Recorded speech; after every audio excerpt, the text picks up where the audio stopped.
Madam Chair, I move to certify that the best of each member's knowledge, the Williamsburg-James City County School Board, while in closed session, discussed only public business matters lawfully exempted from open meeting requirements as stated in Virginia law, and that only such public matters as were identified in the motion convening the closed meeting were heard, discussed, or considered. Thank you, Mrs. Hunley. May I have a second? I second. Thank you, Ms. Chen. Ms. Aller? Mrs. Hunley, Aye. Mr. Riffle, Aye. Dr. Cavasso, Aye. Ms. Chen, Aye. Mr. Hodges, Aye. Mr. Hosang, Aye. Mrs. Donner. Aye. May I have someone move to approve the agenda? Madam Chair, I move to approve the agenda as presented. Thank you, Mr. Hosang. May I have a second? Second. Thank you, Ms. Hunley. Ms. Aller? Mr. Hosang, Aye. Mrs. Hunley, Aye. Mr. Riffle, Aye. Dr. Cavassos, Aye. Ms. Chen, Aye. Mr. Hodges, Aye. Mrs. Donner. Aye. If you can please stand, please join us in the Pledge of Allegiance. Ms. Chen, would you mind leading us off? Sure. I pledge allegiance To the flag of the United States of America and to the republic for which it stands, one nation, under God, indivisible, with liberty and justice for all. If you're able to remain standing, please join us for a moment of silence.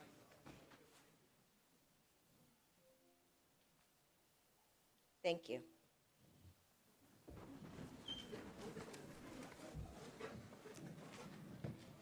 Tonight, we will move into our first set of items, which is recognition of students and/or staff. Tonight, we have quite a number of students and staff to be recognized. Mrs. Hunley, will you join me, please? Good evening, Madam Chair. The WJT Schools Teacher of the Year program gives us an opportunity to recognize truly dedicated and highly skilled educators who exemplify excellence in their classrooms. Each school's honoree is chosen by fellow staff members in recognition of exceptional instruction and leadership. This evening, we're proud to acknowledge 17 remarkable teachers from across the division. While a few aren't able to attend with us tonight, we will celebrate every single one of them. So teachers, as your name is announced, please join us on stage for recognition. Please hold applause until all names have been called. From Bright Beginnings, Brittany Fitz. From Claire Bird Baker, Ashley Green. From DJ Montague, Shayla Stewart. From J. Blaine Blayton, Jennifer Kimbrough. From James River, Paula Harris Guerra. From Laurel Lane, Jesse Backer. From Matoka, Julie Clifford. From Matthew Whaley, Shelby Medina. From Norge, Ravion Patrick. I think we're stopping for a photo first, and then we're doing all, okay. From Berkeley, Lauren Kelly. From James Blair, Christy Anderson. From Loris Hornsby, Jennifer Brooks. From Jamestown, Matt Rapetch. From Moore Hill, Bingo Burgett. Our middle school level teacher of the year from Tuano, Kristen Boykin. Our high school level teacher of the year from Lafayette High School, Susan Sylvester. And finally, from elementary school level teacher of the year and WJCC's school division's teacher of the year,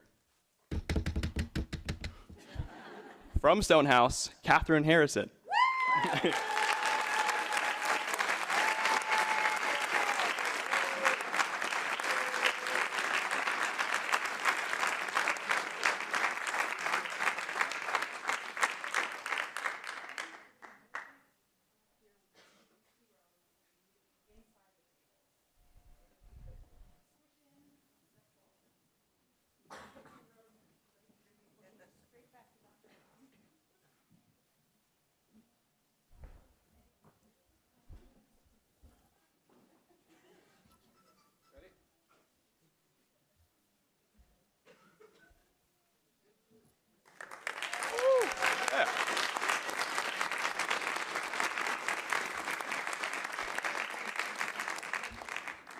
Congratulations to each of you for being named Teacher of the Year for your school. We appreciate all you do to pour into our students, our families, and our community. We'll clap again to let them get off the stage here.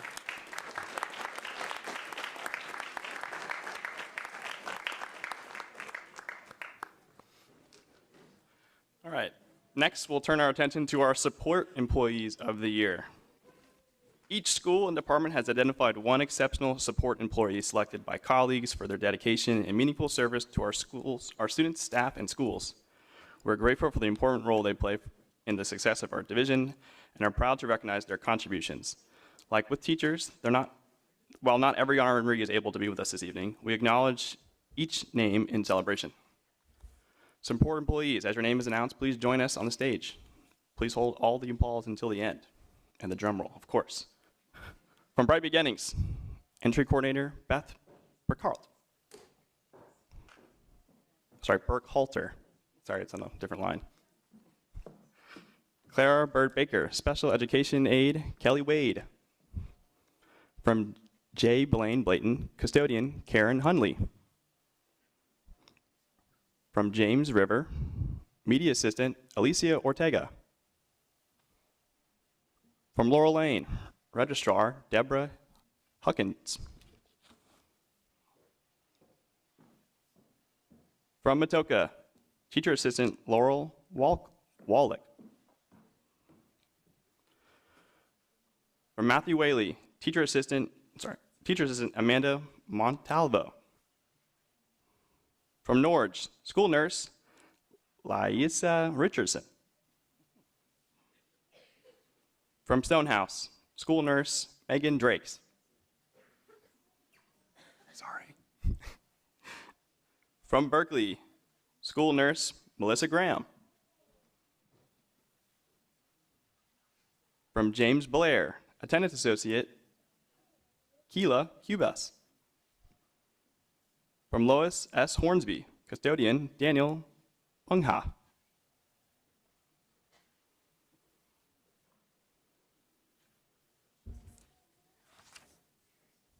From Toano, Custodian Quantin Jordan. Is it Bunha? Are you Bunha? Oh, no, I'm sorry. From Central Office, Systems Engineer Jason Long. I'm sorry, this is not the right order. From Jamestown, Security Guard Kathy Epperhart. From Lafayette, Teacher Assistant Stephanie Kalaskis. From Moore Hill, Lead School Security Officer Al Chambly. From Central Office, Systems Engineer Jason Long. From Operations, HVAC Technician Malbrook Kaniria.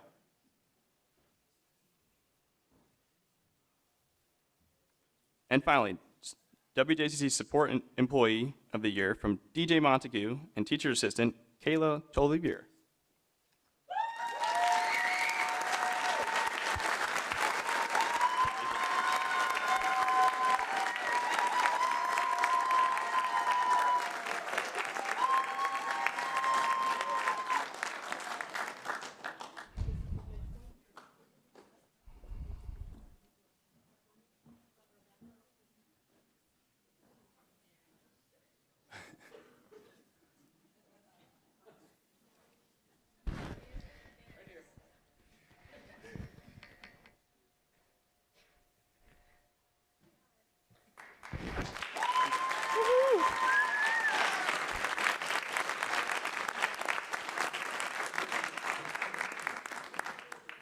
Congratulations to each of you for being named Support Employee of the Year. And for your school or team, your tireless efforts behind the scenes and on the front lines are deeply appreciated.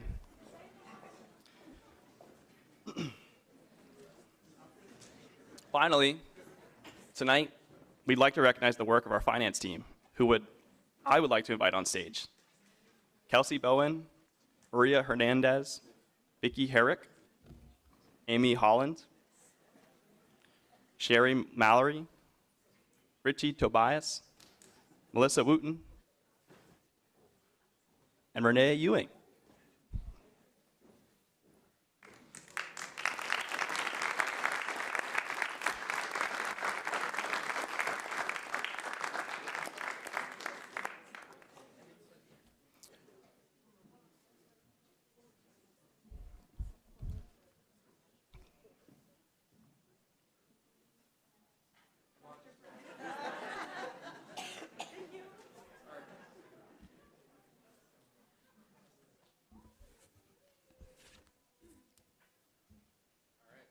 Excellent work, Dr. Brown. Excellent work. I'll read it, don't worry. Now you're probably wondering why they're up here.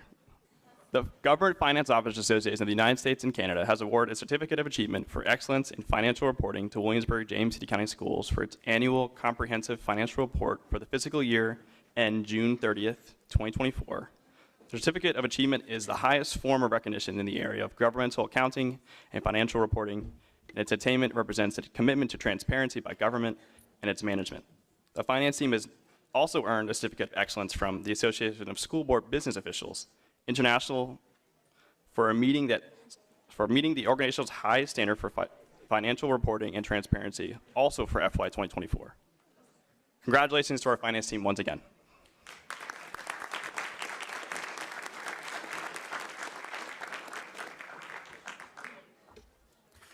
All right, our last and amazingly end of the recognitions, it's our school board clerk, Beth Aller. Ms. Aller. If you could join us on stage, please. I'll just read as she comes up. As board clerk, Ms. Aller is central to the work of the school board and administration.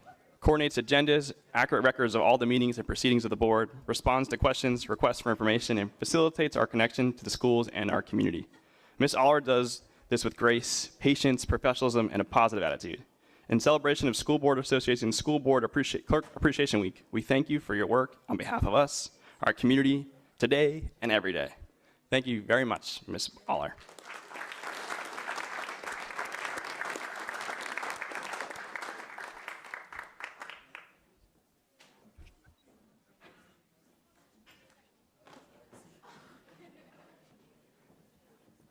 Madam Clerk, that concludes the recognition portion of the night. Madam Chair, sorry. Thank you, Mr. Riffle.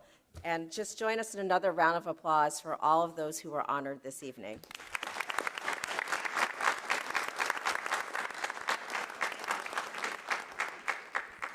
We will now move to item 4.02, School Spotlight, Clara Bird Baker Elementary School.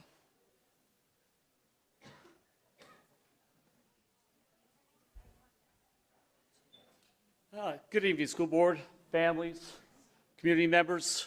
Before I start, I just have to tell you that I know you've had a lot of discussions over the years about lacrosse, and my son is playing right now against VMI. I want to know that Navy's winning 7-6, if anyone cares, okay? But I care, and Daniel's dying right now. So just want to let you know that School Board Spotlight's Clara Bird Baker. It's kind of a combination of two things. We have our literacy breakfast, and then we have a partnership with William & Mary, and the two kind of coexisted together. So the way this worked is I had probably 4 or 5 years ago, I had a wonderful, wonderful reading specialist. Her name was Tammy Williams. And she decided for her professional career, she wanted to move on, and she became a professor at William & Mary, and she teaches literacy to all the up-and-coming teachers at William & Mary. And so what we did was we had a literacy breakfast, and we invited our families, and we had a huge turnout. Several hundred families showed up for our literacy breakfast.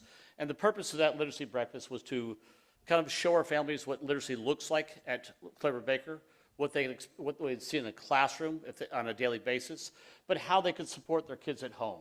So, and it showed, like I said, they went around to the different stations, and they actually, the teachers worked with the parents and said, here's how you can show your kids what we're doing in the classroom, here you can support us at home.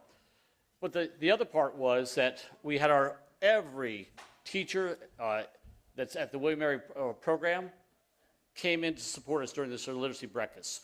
They actually they come into our school twice a week, and they have their class at Clara Bird Baker. So their literacy class takes place not at the School of Education, but their literacy class takes place at Clara Bird Baker twice a week.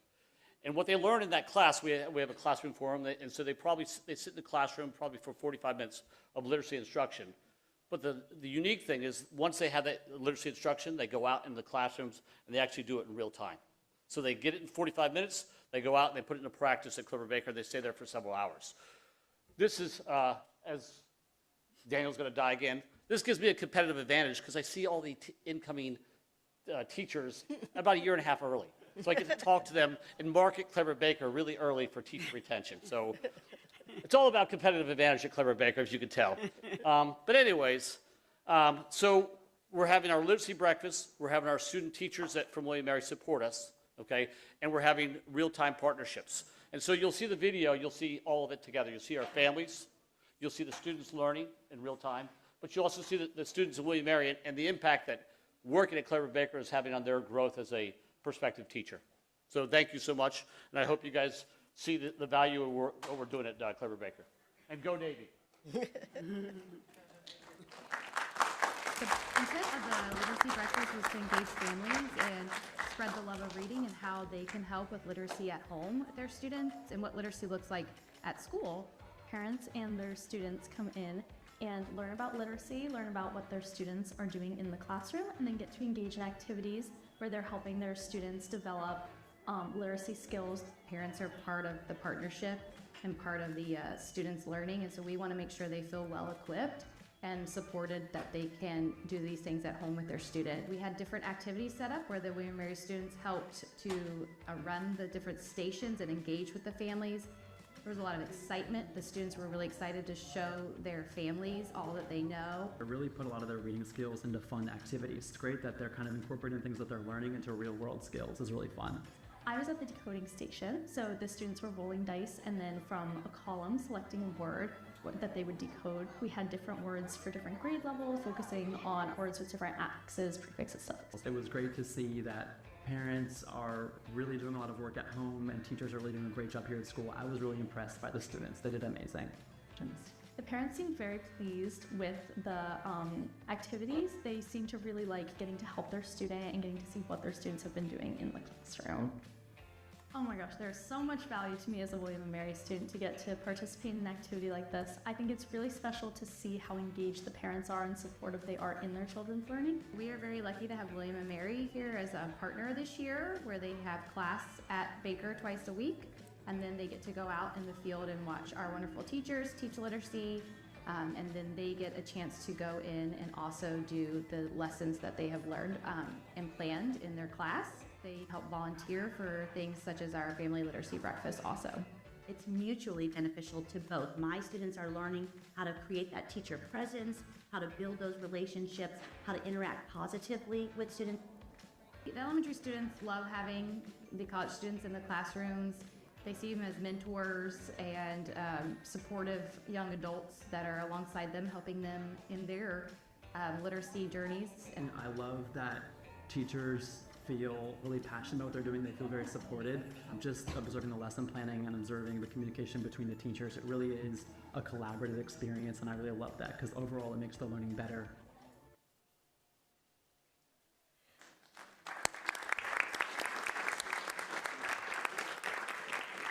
Thank you so much, Mr. Hurley, for sharing that and for the collaboration with our local School of Education. It's just so wonderful to have that partnership with William & Mary and having those teachers get a chance to be in our classrooms and to learn hands-on. So thank you so much for that and that innovation. We will turn next to item 5.01, our announcements and superintendent's report. Dr. Kiever. Thank you, Madam Chair. As we are getting the slides on screen, I wanted to let everybody know and remind folks that last week was Kindness Week across the Commonwealth. WJCC celebrated with kindness challenges, random acts that you're going to see shortly on the screen. Yes, random acts of kindness and spreading positivity at all levels. Two examples: War Hill High School had compliments table where students wrote kind notes to their peers and teachers that were delivered by the counseling team. And then the Bright Beginnings team created kindness collages where students each used their unique handprints to create pieces of art. I'm also excited to share that our Student Voices Tour have started. This last week we were able to spend time in a number of our schools. This is year 2 of engaging our students in conversations around a number of topics. Last year, we spent time at our secondary schools. This year, we're going to visit all 16 schools, elementary, middle, and high. Topics included instructional design and how students feel like they learn best, use of technology and artificial intelligence, student behavior and school culture, supporting student transitions, and communicating with students. I'm excited that we are embarking on this tour and look forward to bringing the school board a report at your early meeting in March. Later this week, we are going to create a family academy experience that's entitled Ready, Set, Senior. It's a new family academy helping students explore everything necessary to feel confident and prepared for their senior year in high school. From choosing the right classes to mapping out plans for post-high school, we feel like Thursday, 5:30 p.m. at Lafayette is a great opportunity for students and families to learn about next steps. Students can learn more about early college and how they can earn college credits while still in high school through our partnership with Virginia Peninsula Community College. Additionally, this week, we are hosting Alternative Pathways to Licensure event at Berkeley Middle School here at 6 o'clock p.m. Aspiring educators with bachelor's degrees are invited to join us to learn about the fully reimbursable I Teach program. We believe that folks that attend that will walk away with a strong understanding of how they can begin their teaching career as early as this fall, and we are hiring. A Career Connections event is being scheduled for and taking place next Thursday, the 26th, from 5:30 to 7:30 p.m. Explore careers, make real-world connections, and get inspired at our Career Connections event. If you've heard me talk at all about our need as a school division or school community to really help ensure every single one of our graduates has a plan post-high school, events like the Career Connections Fair help us move the needle. So we encourage folks to attend that. 5:30 to 7:30 at War Hill on Thursday, the 26th. And let me finish by making another pitch for participation in a screening of a documentary film entitled Multiple Choice. We are excited to partner with William & Mary to host the screening on March the 2nd at the School of Education. It's a documentary that features Winchester Public Schools in another part of the state, and it looks at students as they explored diverse career paths, collaborated together, and mastered traditional and new economy skills. Superintendent from Winchester, Dr. Van Hukelum, will be joining us as a featured guest. The doors open for the event at 5 o'clock on March the 2nd. The event starts promptly at 5:30. I really hope that we will have strong community participation as we continue to explore the right methods for WJCC to push forward what's happening for our students in terms of career and workforce development. Madam Chair, that concludes my report for this evening. Thank you, Dr. Keever. Any questions for Dr. Keever? All right, if not, we will move on to board member reports. Mr. Hosang? Yes, Madam Chair. I attended, we had a Board of Trustees meeting for New Horizons last week. We received a presentation of the Youth Workforce Center, and let me just read what they have down. What they do is the Youth Workforce Center empowers young individuals by providing essential resources, training, and support for career development. It says our program focuses on education, training, and support services to help young adults achieve successful employment or post-secondary outcomes. They are funded by a federal grant, and what they do is they basically provide or assist individuals who have issues in their life, and I'll read what some of those issues are, in obtaining employment and obtaining education that they couldn't receive or they didn't receive through high school if they were a dropout for whatever reason. It's a federally funded program. They used to have an in-school program and an out-of-school program, but this year the funding for the in-school program dried up, and so they didn't have that, so they only did an out-of-school program for youths between 18 and 24. And it gives them, again, the ability to work. They can take in up to 60 students. They have 2 counselors that will assist those students in obtaining employment. And again, it's ages 18 to 24. They're not attending any school. They're authorized to work in the U.S. registered for the Selective Service, and they meet one or more of these barriers. And these are, I'll just read some of them. School dropout, subject to the juvenile or adult justice system, homeless or runaway, foster child, pregnant or parenting, and the list goes on. So they are here to help individuals who have not been able to get a high school education or be able to get work, and they have these grants that they function under that they can assist. While we were there, they gave us one story where a husband and mother and a young child were being forced out of their residence on the peninsula. He had just been accepted to have a position somewhere in Chesapeake, Norfolk area.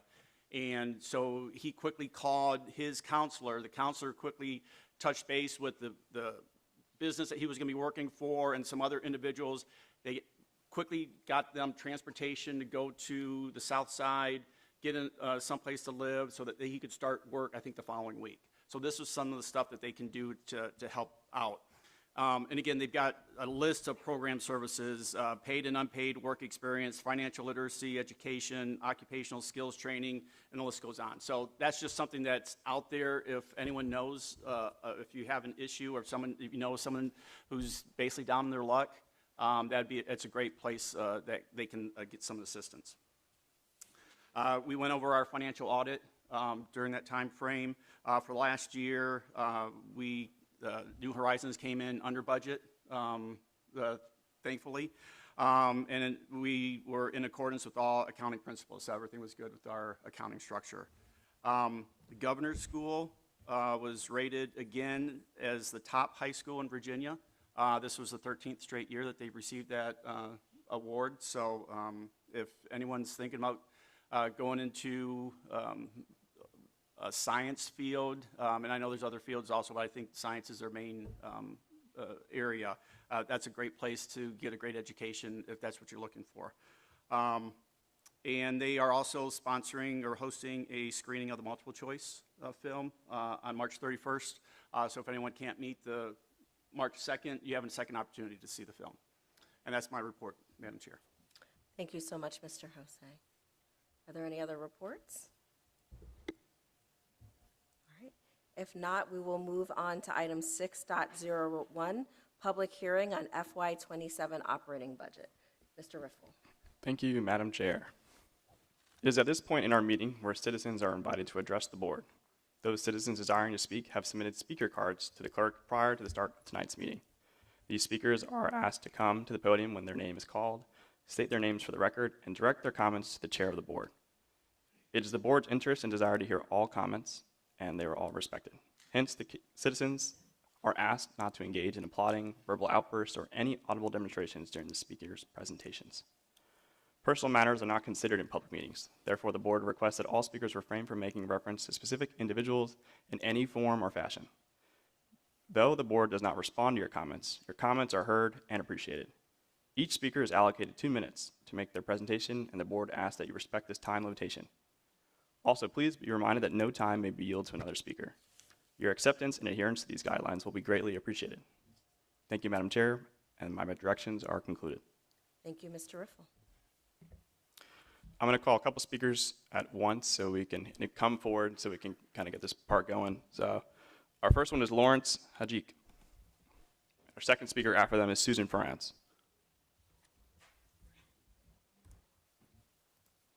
And the speaker after them is Collins Warfield.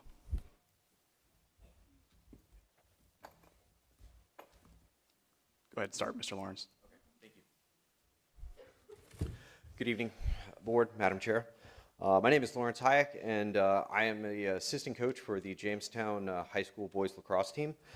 In just a short time that I've been associated to them, I have seen an immense desire for them to be part of the Virginia High School League. They're an incredibly talented team that are ready to compete. The maturity of the program would show that an investment would not be recognized as a startup, that this would be a growth investment for the program. The program itself has won back-to-back championships within the club league, and we believe that they are ready to enter the high school league. Such an investment would provide a direct impact to the students and those student athletes, both with health and wellness, and an extension beyond the classroom for camaraderie and work with their teammates. And additionally, the costs to the family, both in travel and having to get their student athletes to the game, and additional with uniforms, gear, those costs can be prohibitive at times. And so such an investment would help alleviate that for some of the families throughout the county. Thank you so much for your time. Appreciate it. Thank you, Mr. Hayek. Guys, please no clapping, right? Audience, no clapping. Thank you very much. We'll keep this moving. Ms. Franz, please come up. I know that there's enthusiasm in the room, but people who sign up to speak get their time, so thank you. Good evening. I'm here tonight because I'm concerned about the proposed $12.6 million increase to our school budget, raising it from $190 million last year to over $202 million this year. At a time when our school division is losing students and our third grade reading scores remain unacceptably low, we must ask a simple question. Is spending more money the same as improving education? We're told that increasing staff compensation and hiring new staff will solve our problems. But how? If enrollment is declining, why are we expanding staff levels? If reading proficiency in third grade is struggling, where is the clear, measurable plan that shows higher salaries and additional hires will directly improve literacy outcomes? Compensation matters. We all value our teachers and staff, but raises alone do not guarantee better instruction, stronger accountability, or improved academic performance. Hiring more personnel does not automatically translate into better reading results for our children. If we're going to invest additional funds, we should consider programs that clearly build character, discipline, and leadership in our students. Expanding opportunities like JROTC and starting the lacrosse program would provide structured, positive environments that promote responsibility, teamwork, and personal growth, qualities that directly support academic success and lifelong achievement. Before asking taxpayers to fund a $12.6 million increase, we need transparency, measurable goals, focused strategy, especially for early literacy. We need targeted interventions, curriculum improvements, and accountability benchmarks tied directly to student achievement. Throwing more money at the system without structural change is not a plan, it's a gamble. Our students deserve more. Thank you, Ms. Franz. Our next speaker is Colin Warfield, and then we're going to do a couple real quick. It's Jason, you can come up, Jason Maduna, and then Ava Beavers. Just be ready on standby. I appreciate it. And you may start whenever you like. Hi, my name is Collins Warfield. I'm a freshman at War Hill High School this year. I started playing lacrosse about 6 years ago, and I know that lacrosse has definitely built strong and long-lasting relationships. It has also given me more confidence than I would have had if I didn't have lacrosse in my life, which is one reason it is most important to me. I am now a player at War Hill on the club lacrosse team because there is no opportunity to play at the varsity level for my school. There are also some people I know who are interested in playing lacrosse but found out that they had to pay $200+ to play a game that should be recognized as a VHSL sport. I also play for a team called Yellow Jackets, which is a travel team in Richmond, and we go to many tournaments throughout the year. Most of the time, we don't know if we will be playing on turf or grass, so turf is really not a necessity to play lacrosse. I hope that you will take this into consideration that many players want lacrosse as a varsity level sport. Thank you. Thank you, Ms. Warfield. Jason, you may approach. After Ava Beavers, we're going to have Andrew Buckley, so if you can get the, or is it Buckley? You can, just spelling's a little off. All right. Mr. Jason, thank you. Good evening. Thank you again for your time, more importantly, your leadership. I'm not here tonight to ask for anything new. I just want to say thank you. You've been hearing us for the past year. You took the time to research, to meet with, had other people meet with York County to have thoughtful discussions, take turfing of Cooley Field seriously. And we're talking about it today, a lot of us here. And that means more than you realize. What these students and families may not realize, but they have witnessed over the past year, and in many cases over many years, is how leadership and governance is supposed to work. And that process doesn't always happen overnight, and that sometimes it takes persistence and patience and belief to see something through. And I'm very proud of everybody back here, especially those guys over there, for showing all of that to you guys. In a world where way too often rewards instant gratification, you've shown them the respectful advocacy, thoughtful listening, and service-driven leadership still matter. You've done more than support lacrosse or create a budget or suggest a field. You've really set an example. And among these students, there may be future school board members, community leaders, and public servants who carry forward what they've learned by watching you. And so for that, on behalf of our players and our lacrosse families, thank you. Thank you, Mr. Matsuma. Ava, please approach. Hi, my name is Ava Beavers, and I am a freshman at War Hill High School, and I play for the War Hill High School Club lacrosse team. And having lacrosse as a VHSL sport would mean so much to me as well as my teammates. Many of my peers have taken lacrosse into interest and playing for their high school, but they are unable to because of the cost that is required to play. We are very appreciative that you have provided the support for lacrosse to be added into the VHSL athletics in Williamsburg-James City County. This will allow current players as well as many new players an opportunity to play lacrosse at the varsity level without having to worry about cost. Please continue to support lacrosse and not allow funds to get cut from the proposed budget for next year. Thank you. Thank you, Ms. Beavers. Andrew Bukili is next. Then Joseph Pietra is next after that, and then John Richardson. So please approach. You may start. Yes, sir. You're good. I'm just going to pivot off what Jason said. My name's Andrew Buckley. I play lacrosse at Lafayette High School. And just thank you so much for supporting us by considering providing funding for our lacrosse programs and building our lacrosse community. Thank you, Mr. Buckley. Joseph Petra. Hi, my name is Joseph Petra, and I'm a junior, and I play Lafayette lacrosse. I'd like to say thank you for supporting us by considering funding our program. Thank you, Mr. Perecha. John Richardson. And then our final speaker of that is Eli Caprese.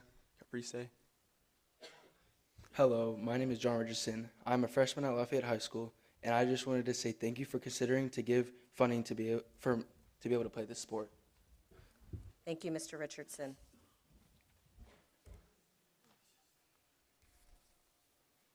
Hello, my name is Eli Caverson. I'm here representing the Lafayette lacrosse team. I wanted to come personally say a huge thank you for the funding you provided for our program. Lacrosse means a lot to us, and your support makes a real difference for a few big ways, like better gear, more opportunities for the players, and just team spirit all around. Thank you for giving us the chance to play. Thank you, Mr. Caverson. That concludes our public comment. Yes, ma'am. Thank you so much for all who came to speak about public comment. We will now move to our next agenda item. Sorry, that was for the public hearing. We will now move to our next agenda item 7.01, public comment. Mr. Riffle. Yes. I'm going to just say it's the same rules as the public comment before, so we can do the interest of time. So Ms. Franz is first. And then next is Joseph Luke Chaban, and then Karen Bugelsal.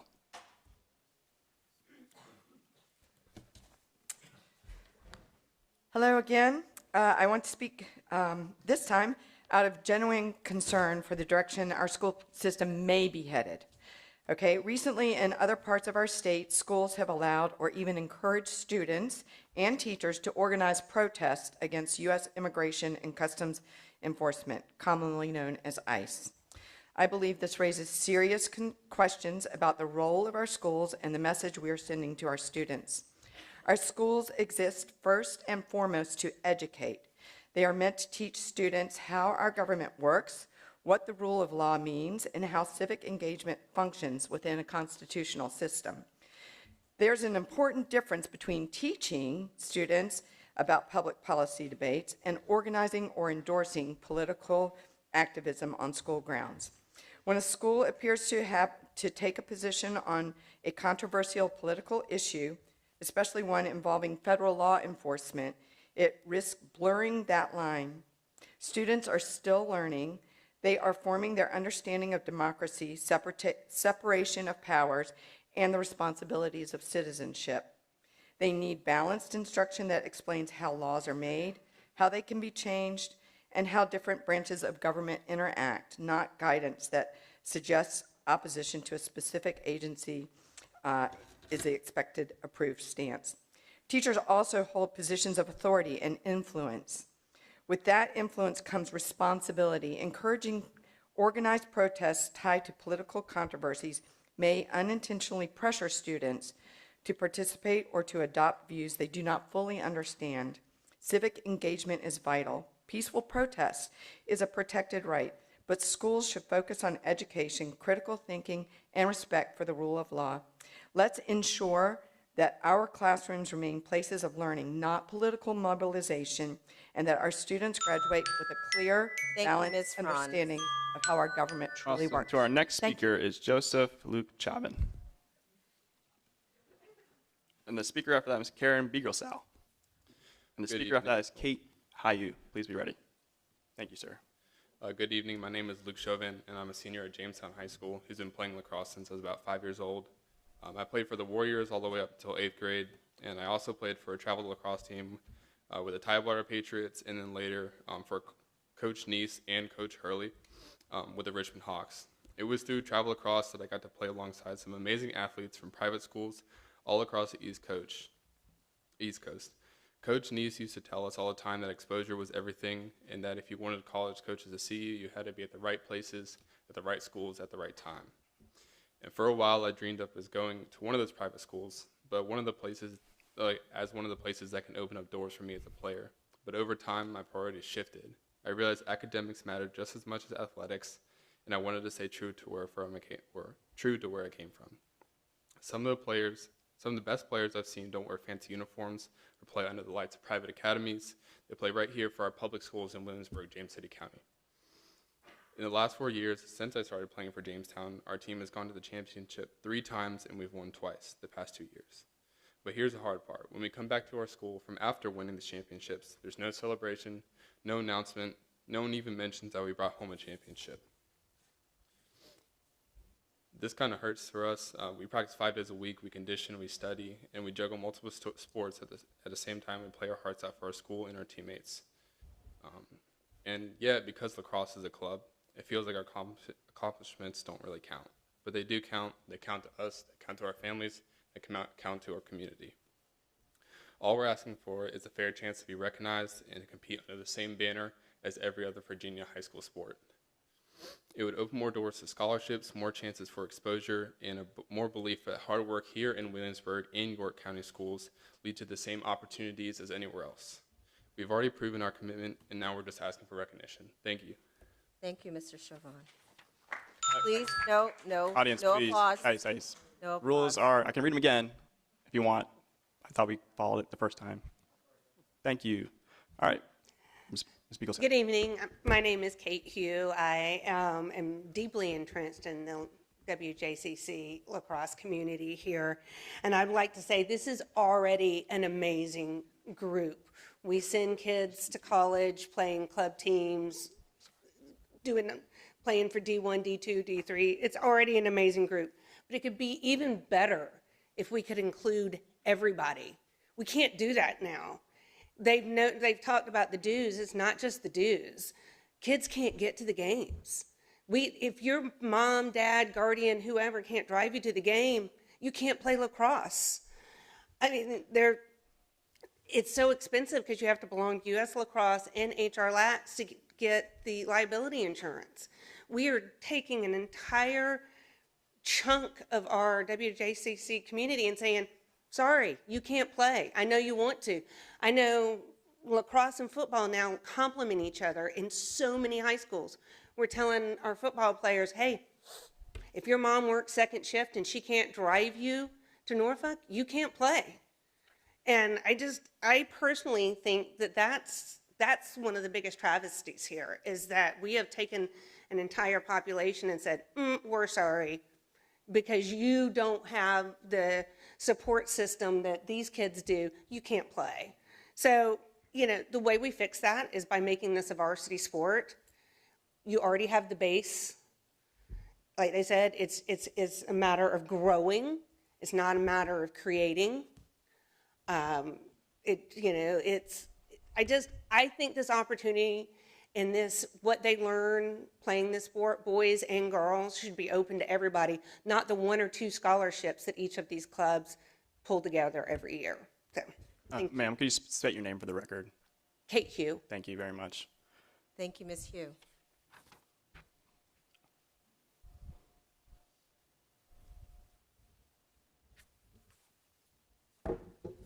Madam Chair and members of the board, good evening. I'm Karen Bergsogel, a resident of James City County in the Roberts District. I'm sure many of us recognize the name on this mug. The penguin was the mascot of Rawlsburg Elementary. In 2016, the WJCC School Board renamed it. Penguins are still there, but now they are the Laurel Lane Penguins. Superintendent Rawlsburg's name was removed because he was an ardent segregationist who backed massive resistance and denied Black students equal access to education. Today, James Blair Middle School honors the man who institutionalized slavery in colonial Virginia. As William and Mary President, he owned enslaved Africans, leased them to the college, and treated all the Negro slaves and their increase as permanent school property. He set up church lands worked by slaves to attract clergy to the colony. He pushed Christian teaching for enslaved people to make them more obedient, not to free them. This, quote, Christian education, close quote, justified slavery by claiming it brought Africans the gospel and civilization. Rawlsburg's name was changed, yet we still honor a man who enslaved our students' ancestors. This is wrong. Why was change possible less than 10 years ago, but impossible today? I leave you with that question and a reminder. It's never too late to do the right thing. Thank you. Thank you, Ms. Burgess. I cannot speak today. Bursigel. Our next 2 speakers are Alice Huberg and Jackson Dittrich. Please make your way forward.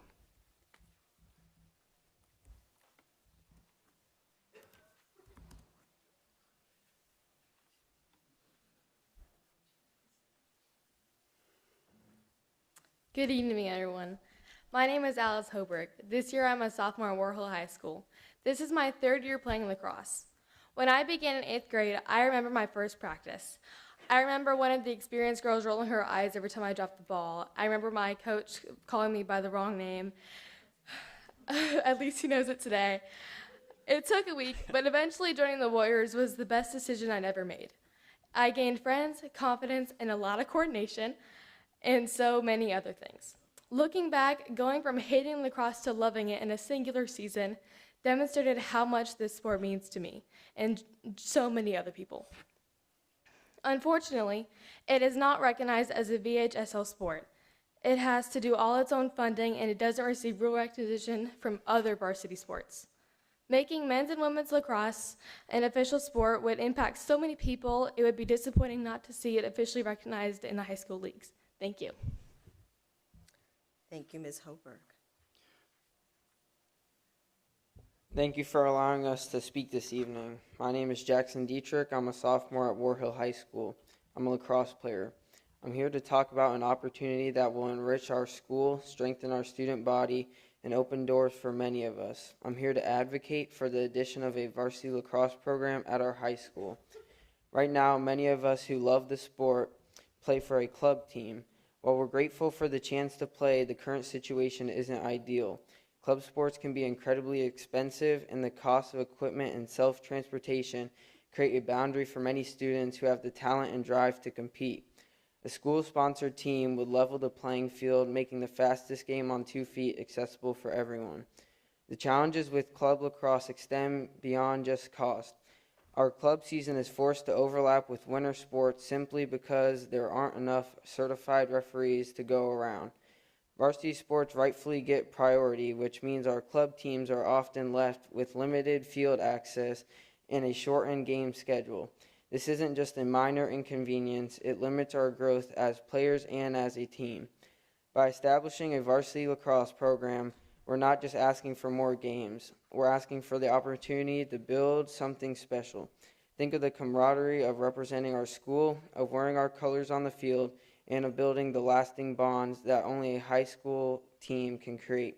Furthermore, varsity sports are a significant factor for college admissions and scholarship opportunities. Colleges look for well-rounded student athletes, and participating in a varsity sport demonstrates dedication, time management, and a commitment to teamwork. Lacrosse in particular is one of the fastest growing sports at the collegiate level, with increasing scholarship opportunities for both men and women. For some, a varsity letter in lacrosse could be the key that unlocks a college education. Let's not miss this chance to become more competitive, more inclusive, and to provide more pathways to success for our students. Thank you. Thank you, Mr. Dietrich. Madam Chair, that concludes public comment. Thank you so much, Mr. Riffle, and thank you to all of our speakers who came out this evening. We appreciate hearing your thoughts. We will now move on to our consent agenda. Our first item is item 8.01. And if I would ask that as you depart, if you could please do so quietly, because we have to keep the meeting moving. As item 8.01, approval of financial report and monthly bills and payroll, January 2026. Item 8.02, approval of minutes from the budget work session on 1/2026. Item 8.03, approval of minutes from the regular meeting on 1/2026. Item 8.04, approval of minutes from the work session on 2-326. Item 8.05, approval of minutes from the joint meeting on 2-2626. Item 8.06, approval of resolution R526, National School Social Work Week. Item 8.07, approval of resolution R-6-26, World Languages Week. Item 8.08, approval of resolution R-7-26, Disability Awareness Month. And item 8.09, approval of resolution R-8-26, Equity in Education Month. May I have a member please make a motion to approve the consent agenda? Madam Chair, I move to approve the consent agenda as presented. Thank you, Ms. Hunley. May I have a second? Second. Thank you, Mr. Hodges. Ms. Aller? Mrs. Hunley. Aye. Mr. Riffle. Aye. Dr. Cavazos. Aye. Ms. Chen. Aye. Mr. Hodges. Aye. Mr. Hosang. Aye. Mrs. Donner. Aye.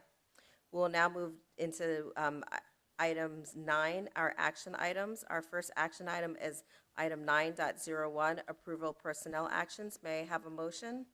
Madam Chair, I move to approve the personnel actions as presented. Thank you, Mr. Hosang. May I have a second? I second. Thank you, Ms. Chen. Ms. Aller? Mr. Hosang. Aye. Mrs. Hunley. Aye. Mr. Riffle. Aye. Dr. Cavazos. Aye. Ms. Chen. Aye. Mr. Hodges. Aye. Mrs. Donner. Aye. We'll move on to item 9.02, approval of the right-of-way agreement and request for a granting of a permanent easement at Clara Bird Baker Elementary. May I have a motion? Madam Chair, I move to the approval of the right-of-way agreement and a request for granting of a permanent easement at Claire Bird Baker Elementary. Thank you so much, Ms. Hunley. May I have a second? Second. Thank you, Mr. Hosang. Ms. Aller? Mrs. Hunley. Aye. Mr. Riffle. Aye. Dr. Cavazos. Aye. Ms. Chen. Aye. Mr. Hodges. Aye. Mr. Hosang. Aye. Mrs. Donner. Aye. We'll now move on to item number 9.03, approval of purchase request for 179 new bus tablets. May I have a motion? Madam Chair, I move the approval of purchase requests of 179 new bus tablets. Could you please read the rest of the recommended action, Ms. Hunley? read it if you want. Madam Chair, I move to approve the purchase request for 179 new bus tablets from the TransFinder Incorporated under state contract number 21-15142 in the amount of $60,921 and the associated budget transfer as presented. Thank you, Mr. Riffle. May I have a second? Second. Thank you, Mrs. Hunley. Ms. Aller? Mr. Riffle. Aye. Dr. Cavazos. Aye. Ms. Chen. Aye. Mr. Hodges. Aye. Mr. Hosang. Aye. Mrs. Hunley. Aye. Mrs. Donner. Aye. Do we, I think we it's need, good. I was just going to interrupt. Yes. Okay. So, would you like me to go ahead and move, or Yeah, do we you want to? need to redo 9.02 because the full motion wasn't read. The subject was read, But- not the recommended action. Yeah. Oh, okay, sorry. Move to approve the right-of-way agreement and request for granting a permanent easement at 3131 Ironbound Road to the Virginia Electric and Power Company doing business as Dominion Energy Virginia as presented. Thank you, Mrs. Hunley. May I have the second? Second. Thank you, Mr. Hosang. Ms. Aller? Mrs. Hunley. Aye. Mr. Riffle. Aye. Dr. Cavazos. Aye. Ms. Chen. Aye. Mr. Hodges. Aye. Mr. Hosang. Aye. Mrs. Donner. Aye. Sometimes we're just rolling. We roll right past. We're going to move to information dash discussion items 10.01 fiscal year 2027 budget, fiscal year 2027 operating budget discussion. I believe Ms. Hunley has a disclosure. As a member of the School Board of Williamsburg, James City County, I acknowledge that I may have an interest in the FY27 school budget because my husband is an employee of the WJCC schools. However, I believe that I am able to participate in the consideration of and vote on the budget fairly, objectively, and in the public interest. Thank you so much, Ms. Hunley.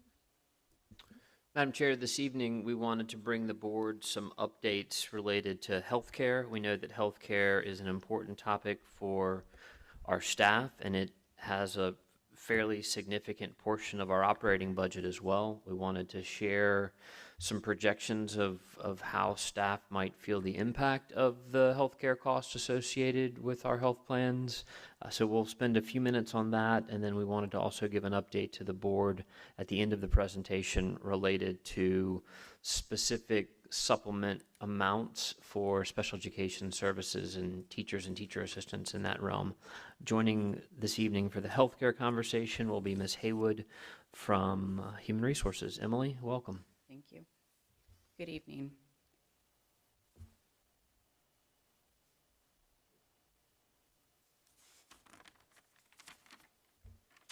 There we go. There we go. As we previously shared, our health insurance plan year just began on October 1st, so we're still fairly early in our plan year and have only limited amount of claims data to review. Even with that limited data, our insurance consultant is currently projecting a 16% increase for next year. This table shows what that increase would mean for the division under different cost-sharing scenarios. Under a 70-30 split, the projected increase results in approximately $2.7 million in additional costs, with about $2 million allocated to the operating fund.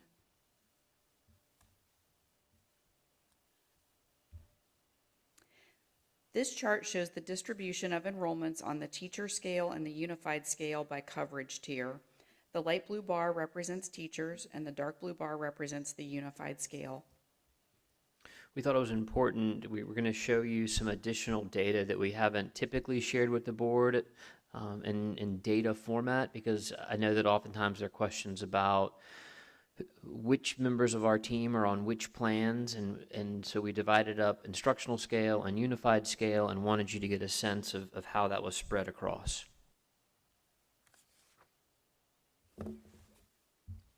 This chart shows the medical insurance plan enrollment by plan type. The light blue bar represents teachers, and the dark blue bar represents the unified scale. As you can see from the chart, the mid-range plan, HealthKeeper 750, is our most selected option. if my math is correct, somewhere in the neighborhood of 80% of our staff who take advantage of our health care select the 750 plan. So as we are talking about things, 80% of the staff that take the health care are in that 750 plan. Dr. Keever, do you know the percentage of employees who take health care? I do know that percentage. I believe that number is about 65%. So hold on one second. I've got it on my notes in an earlier slide. About 1,300 of the 2,000 eligible take health care. So I think it's in the 60% neighborhood. Thank you. These next three slides show rate comparisons between our current plan year and the projected health insurance rates for the 26-27 plan year. We begin with the Health Keepers 500 plan, which is our highest cost option. In each chart, the lighter bar represents the current year and the darker bars represent next year's projected premiums. The number you see in parentheses next to each tier represents the number of current enrollments. The employer contribution remains consistent across plans. For example, on the employee-only tier, the employee share increases from $249 to $314 per month, an increase of $65 per month. This plan continues to be our highest coverage plan and has the lowest enrollment of the three plan options. So as we are acquainting ourselves to this particular graphic, there are 52 current staff members that take employee only at the 500 plan. There are 22 that do employee plus spouse, and then there are 13 that do the full family coverage. We are sharing with you our current, but then projecting what the cost would be for the next iteration of the plan. So we don't know if the current numbers will hold because different people make different decisions about their healthcare needs and what they can afford, but we thought it was illustrative for the board to know numbers that as the plans currently sit now. Is it a monthly increase of, let's just take the first one, like $65, or is this, okay. That is, okay. it is a monthly increase.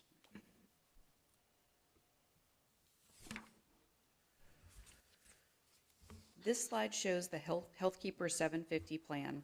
This is our mid-range option and our most popular plan overall. As with the previous slide, the lighter bars represent current premiums and the darker bars represent projected fiscal year 27 premiums. Here, the employee-only share is projected to rise from $131 to $177 per month, an increase of $46. The employer contribution is structured the same as in the 500 plan. Because this plan has slightly higher out-of-pocket costs than the 500 plan, the premiums are lower, making it an attractive option for a large portion of our staff.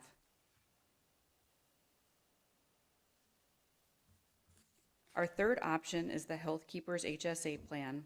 This is our high deductible, lowest premium option. Here again, the lighter bars show the current year and the darker bars show next year's projected premiums. The employee-only rate increases from $47 to $61 per month, an increase of $14. This is the smallest increase among all plans. Additionally, the division makes a monthly contribution to employees' health savings accounts, which provide an added financial benefit and offset some of the higher deductibles associated with this plan. Together, these three plans provide employees with meaningful choice based on their health care needs and financial priorities. Ms. Haywood, before we go to the next slide, can you remind us about the open enrollment period and how we try to help employees make informed decisions as they go through that process?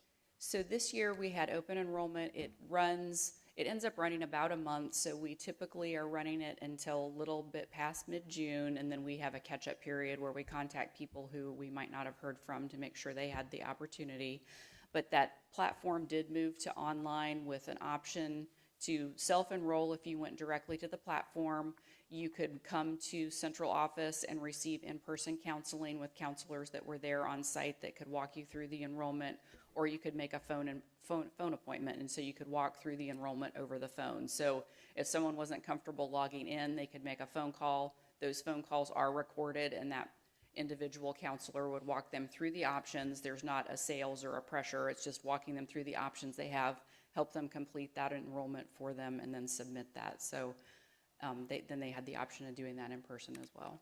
And I believe during that counseling process, especially when I had it live, the counselor was able to explain to me exactly what I would be paying in the next iteration of the plan. So I had that information in front of me to decide I would like this option or that option or this coverage or that coverage. That's right. Right. Okay. But any questions about that, just in terms of process? Now, we're getting ready to change the slide, but before we change the slide, I want to level set.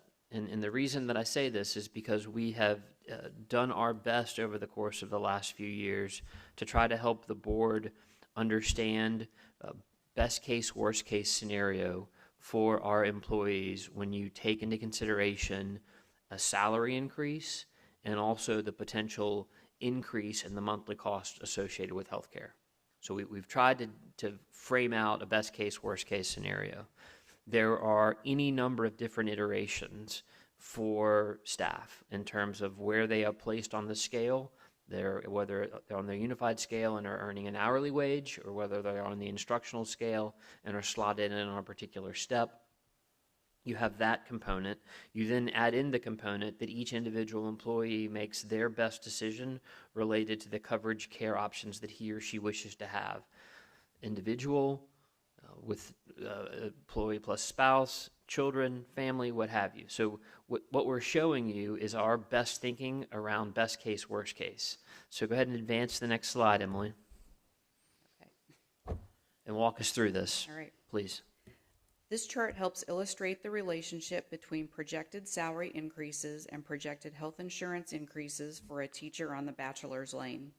The dark blue line represents employee-only coverage, while the light blue line represents the family tier.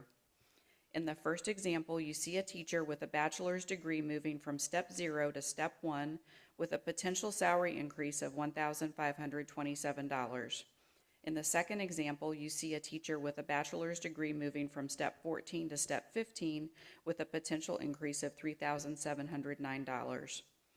By comparison, the projected annual increase in healthcare premiums range from as little as $168 per year on the HSA plan for employee only up to $2,316 per year for the HealthKeepers 500 family plan. The examples in green boxes show the impact of the raise for a teacher participating in the most popular plan option, HealthKeepers 750, with the dark blue line representing employee only and the lighter blue line representing family coverage. Let's pause there and see if there are any questions. Mr. Riffle, I'm sorry, Miss let the chair call on you. I don't know what I'm doing. What am I doing? You guys have to be a little bit more out there on this, yes. Thank you, Madam Chair. Dr. Keever. Sure. My question, I think you said it was like extreme examples. Could you just kind of walk me through maybe the dark blue line is, I know that one, but when we're at the light blue, like when you say like a family plan, for example, in step 1, is that like how many family members are we talking about? Because like that thing. We're talking about the most expensive option of the family plan. So it's the 500 version of the family plan, which is by choice of the employee the most expensive coverage option. So going back to 2 or 3 slides prior, if you look at the 500 Anthem HealthKeepers 500, that additional amount per month is what that employee would owe to select that plan, and you juxtapose that with his or her projected salary increase. Sure. And that's where you go below the red line. Yeah, and I guess maybe I should ask a further question. How many family members are we talking about when we think about that plan? Like in the extreme, is it 2 family members? Is it 5? Like, can we talk a bit more about that? It's just kind of hard to see when you see a dip like that. What are we talking about? So we've got 13 families covered on HealthKeepers 500. So this isn't representative of a specific person. It's just examples of the best case and worst case scenario. And then the green boxes are where the majority are somewhere in either covering themselves or covering their families. In total number of people that could be covered on the family plan, is there a limit to family members? Meaning? No, the family plan is the employee plus spouse, and then it would be any number of children that are covered on that plan as well. So that number ranges. Sure, and that's why I guess I'm trying to think about it. So I appreciate that's I don't have anything comment after this. I just wanted to know the answer. Thank you very much. So we don't get into the detail for the purposes of the illustration, but we do have an option of employee plus children or employee plus child. So there's a spouse coverage, there's a family coverage, which includes spouse, but there's also coverage if a person is covering their children without covering their spouse. Excellent. I just wanted to get it clear. I appreciate the extra detail. No problem.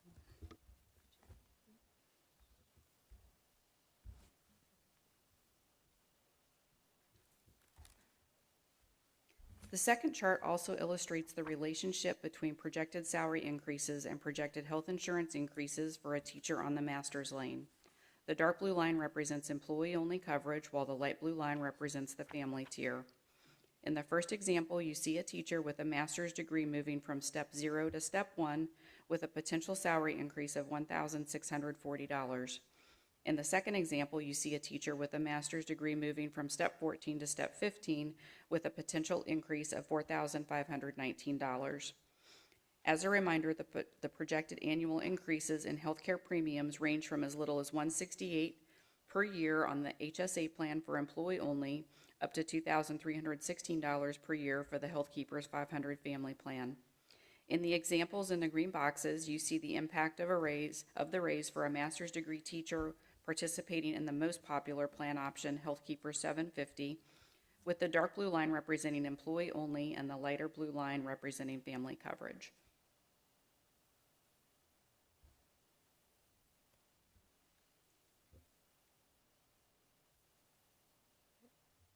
Keep going, Emily. All right.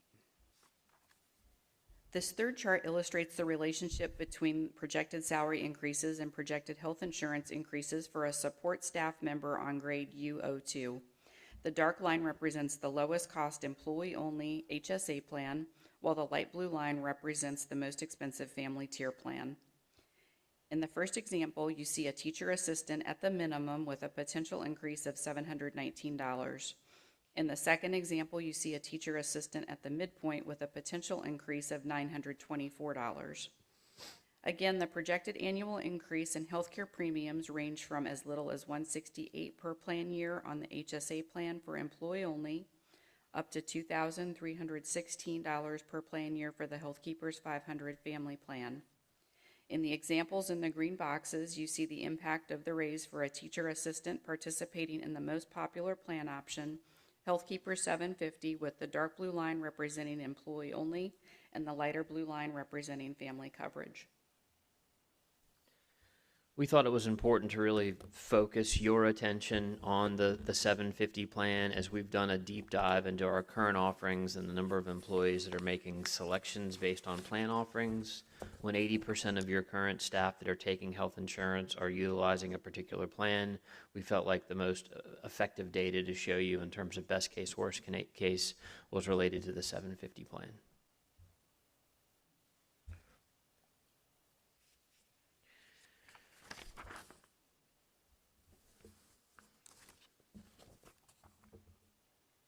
This slide shows the financial impact of the spousal surcharge. Currently, 481 spouses are enrolled, and the $75 per month surcharge generates approximately $433,000 per year. Each additional $25 added to the surcharge would generate an estimated $144,000 annually. We talked with the board in previous conversations around ways to mitigate some of the overarching costs associated with healthcare. One of the ideas that the board has utilized previously that is still in place is the idea of the spousal surcharge. Right now it sits at $75.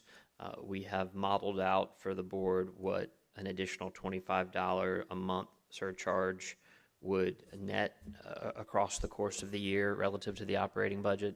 If it were increased from 75 to 100, there's another $144,000 that could be recaptured from the operating budget. If you were to ask for the surcharge to go to 125, it would recap or recoup just under $300,000 in terms of the operating budget. Happy to talk about spousal surcharge, happy to, if the board is so interested in a form of administrative recommendation in terms of what happens next, but I wanted to be sure that we put this in front of you as we continue to have budget conversations. Yes, Mr. Hosang. I guess two questions are unrelated. The first one, looking at slides 8 and 9, and then 10. So on average, and I know every situation is different, it appears that our teachers are going to be better off with the healthcare funding or increase as opposed to unified staff. Yes, sir. Potentially. I think that's a fair generalization, recognizing that based on the modeling, it depends on where you fall within the unified scale. So generally, the unified scale at the hourly wage, custodians, bus aides, cafeteria aides are going to be making significantly less per hour than our teachers are. So yes. Okay. The second issue is something we've talked about in the past regarding the healthcare reserve. I think it was last year when we switched over from one health care company to the other that we were going to create this healthcare reserve. Can you, I guess, advise us or update us as to where we are with that? I can, yes, sir. Thank you. Thank you for that question. The healthcare reserve idea is an idea that we felt like in moving to a self-insured plan was particularly important. And the healthcare reserve is designed to do a couple of different things. In the first place, the healthcare reserve was designed to help us have some level of cushion as we transition from the local choice plan to the Anthem Health Keepers plan.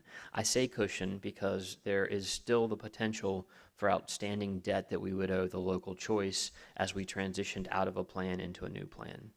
I believe we won't know if there is some type of additional bill until later in the spring. I believe there's a 6-month or 8-month deadline for the local choice to report to us. So there is a possibility that we will owe money to the local choice as we exit that plan. That money is not budgeted for. So part of the rationale for establishing a healthcare reserve was to allow us to have some funding to be able to pay for that. The second part of establishing the healthcare reserve was to allow for us to look at ways to minimize the renewal rate impact that employees would face and or the amount that we as a division would have to request in the operating budget for healthcare. And so you might recall that in September of last year, so September of 25, the board took action to request via the year-end fund balance that a significant portion of the year-end funds that we had available be dedicated by the city and county into the healthcare reserve. So just by way of reminder, there was about $6.4 million that was left in our operating budget at the end of the fiscal year. And of that $6.4 million, there was a plan that we provided to ask for 4.5 of that $6 million to be allocated to the healthcare reserve and an additional $600,000 to be allocated to a textbook reserve. That plan was formalized by way of the board in a formal vote, and we requested that to our partners, our funding partners at both the county and the city. As I understand it from the county, the county is going to allocate, and we had asked for $4.5 million to go into the healthcare reserve. The county is going to allocate $2.1 million into our healthcare reserve. As of right now, I'm not totally sure where the remaining fund balance is going to be allocated, but right now we'll have $2.1 million to get us started in the healthcare reserve. We're not entirely certain what the buyout for the local choice will be, and there is also the industry standard suggestion that you have about 3 months worth of claims in your reserve in the event that you have a number of catastrophic claims that you have to cover. And so part of our rationale in asking for $4.5 million was getting us towards about halfway there. So I'm a little bit concerned about the establishment of our reserve at this point, and we'll continue to work with our funding partners on that. And that reserve potentially could be used, I guess after seeing the slide, I'm concerned with the unified employees. Sure. Could the reserve potentially be used in any way to assist? Ideally, we would be in a position to do that. The challenge is you have to build the reserve and able to be able to use the reserve. And so our process at building the reserve sounds like it's going to take us a bit longer than we had anticipated. Thank you, Dr. Q. Yes, sir. Yes, Ms. Chen. Just to sort of second and agree with what Mr. Hosang said, I also found in general, I'll back up and start with and say that slides 8, 9, and 10 are very helpful. So thank you for putting that together. It's a very nice, clear visual. And it's nice to see that, we always want to try to support our teachers as much as we can, but it is encouraging to see that on slide 8 and 9, that at least the majority, from a sort of a larger standpoint, we can see that those green boxes are above, sometimes maybe just slightly above, but at least above the red. So that being said, slide 10, as Mr. Hosang has already pointed out, I also was concerned about that and wondering what our options are in terms of our budget discussions right now, what we can do to try to get those green boxes above the red line there.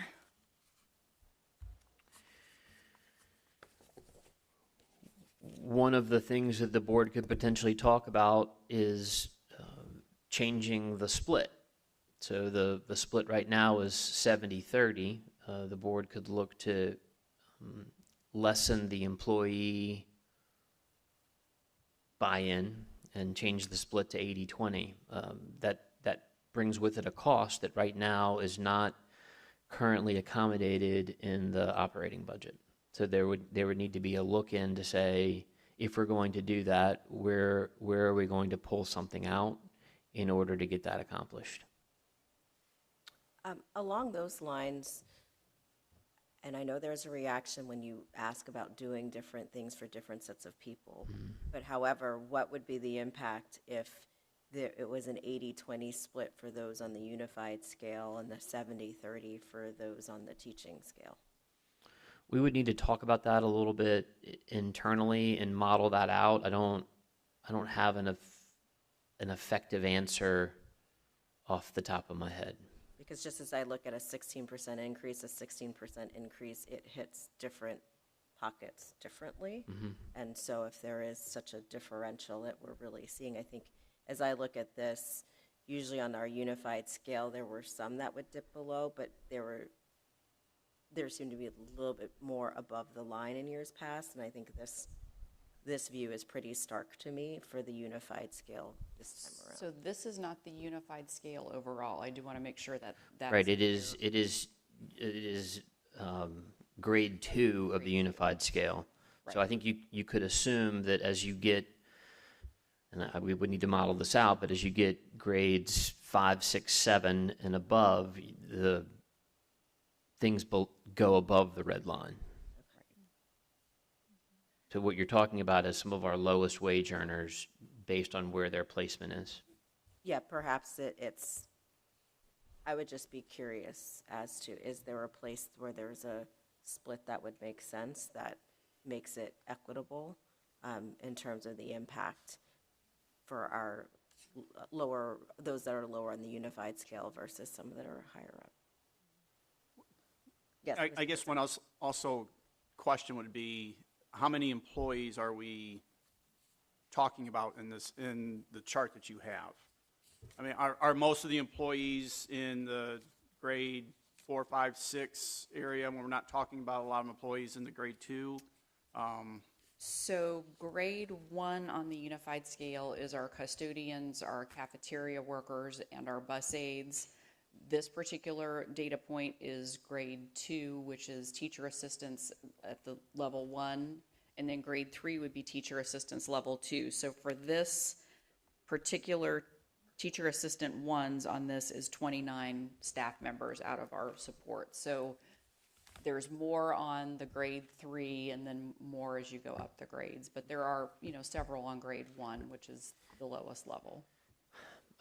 believe also there is a data point that we provided to the board, and I want to go back and look at it again, but it lays out the number of employees per grade on the unified scale to give you an order of magnitude. As I search through my large blue folder, I'm not sure I'm going to be able to pull that out right here, but I do think we have that data available. I'm going to stop thumbing through, but we'll make sure that you have that. Yes, Mr. Riffle. In the same nature of the vein, and not to strike a chord with our principle from earlier about competition, what do our neighboring divisions do for this split typically?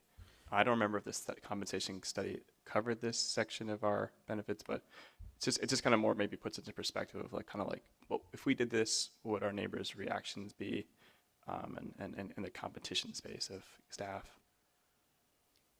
Do you mean in terms of offering different tiers for different Yes. levels of employees? I have not seen that in neighboring divisions. Well, I guess in before. the second to that's the first one, but I guess what does York County do for when it comes to their public benefit for these employees in this area? So I can't tell you off the top of my head exactly where everyone is, but when we have looked and we've done comparisons, our comparisons have been similar to our neighbors. Health insurance is a little more complicated because there's so much plan design. It's hard to, you're not really comparing apples to apples. You're just kind of comparing what they offer versus what we offer. But we are in the same realm as our neighbors in terms of what we are costing each month. And one of the ways that we attempted to address that is we used to offer a 250 plan, if I'm remembering correctly. And the 250 plan was an incredibly gracious, very expensive plan that I think a lot of people appreciated, but it was not something financially that we could continue to support. And so we transitioned last year to the 500, 750 high deductible. Previously, you might have recalled that there was, I think it was even up until through last year, there was a 250 plan. So as we look at other school divisions and their plan offerings, there are, in general, the plan designs, and then within the plan designs, the amount per deductible and the amount with some of those spending pieces for prescriptions and office visits. And it becomes very difficult for us to say, here is an apple, look at these apples, which one's bigger and which one's smaller, because you really are looking at apples and oranges, and you're looking at bananas as well, based on what is within the specific plan docs. I think maybe the question was, and I'm not sure if we can get to this data point, but as school divisions are considering what to pass along to the employees and what to cover themselves, what is that split? And years ago, I believe we had some data in terms of 60-40, 70-30, 55-45. We can go back and see if we can recreate what that looks like. That would maybe help the board understand that I don't think at a 70-30 we're too far off. And in fact, in some cases, I think we are being more generous than some of our competitors in terms of the healthcare pieces. But let me fact check myself to be sure that I'm not speaking out of turn. And I'm not asking this for tonight. I know this is kind of a throw it on you kind of question, but I think it's when we're asking this discussion of if we do this for this sector of employee, but not this one, I don't want us to get into a space where we lose that sector of employees to a neighboring division.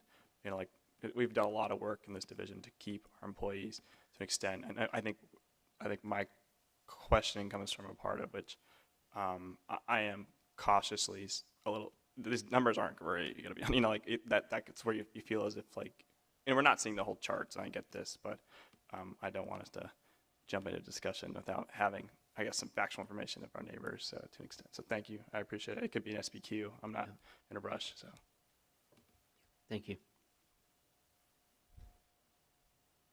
Any other questions from the board? We could circle back and close. If I could ask, just in terms of the spousal surcharge, if there is a desire for some form of administrative recommendation around that. Right now, it's sitting at $75 per month.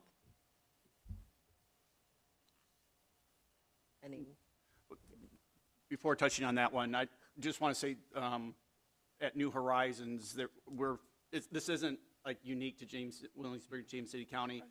we're facing the same thing with New Horizons with an increase in healthcare costs.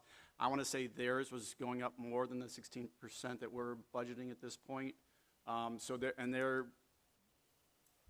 they are looking at ways to present to the Board of Trustees, ways around that financing too. So, I mean, it's just not us. It's just something that I think all school districts are contemplating, so we're dealing with. Madam Chair, if I may, as sad as it is, that 16% is not bad.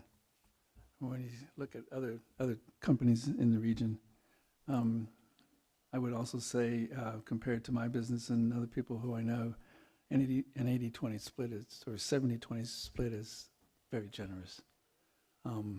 That's a very good, benevolent stand to take. This is going to be a problem that's going to get worse and worse and worse with the passage of time. Insurance companies are taking more and more. And it's just going to be, we can have this debate all night long, but I don't, personally, I'd be a little cautious about splitting recommendations, for splitting the cost share. Because it sets a different standard. It may change every year. So if we just keep it the same every year at 70-30, 70-30, it's a good number. It's a very good number, and it's nothing to be ashamed of. It's very generous, and I wish we could do more. Thank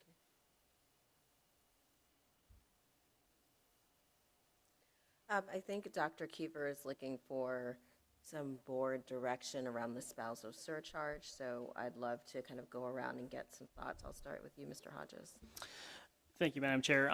Just to kind of piggyback off of the question you had proposed about splitting up the percentages from members of staff, I'm wondering if that's something that could potentially be done with regards to the spousal surcharges as well, if we increase them for someone on the teacher scale, but maybe not on the unified scale. Is that something that could be looked at maybe?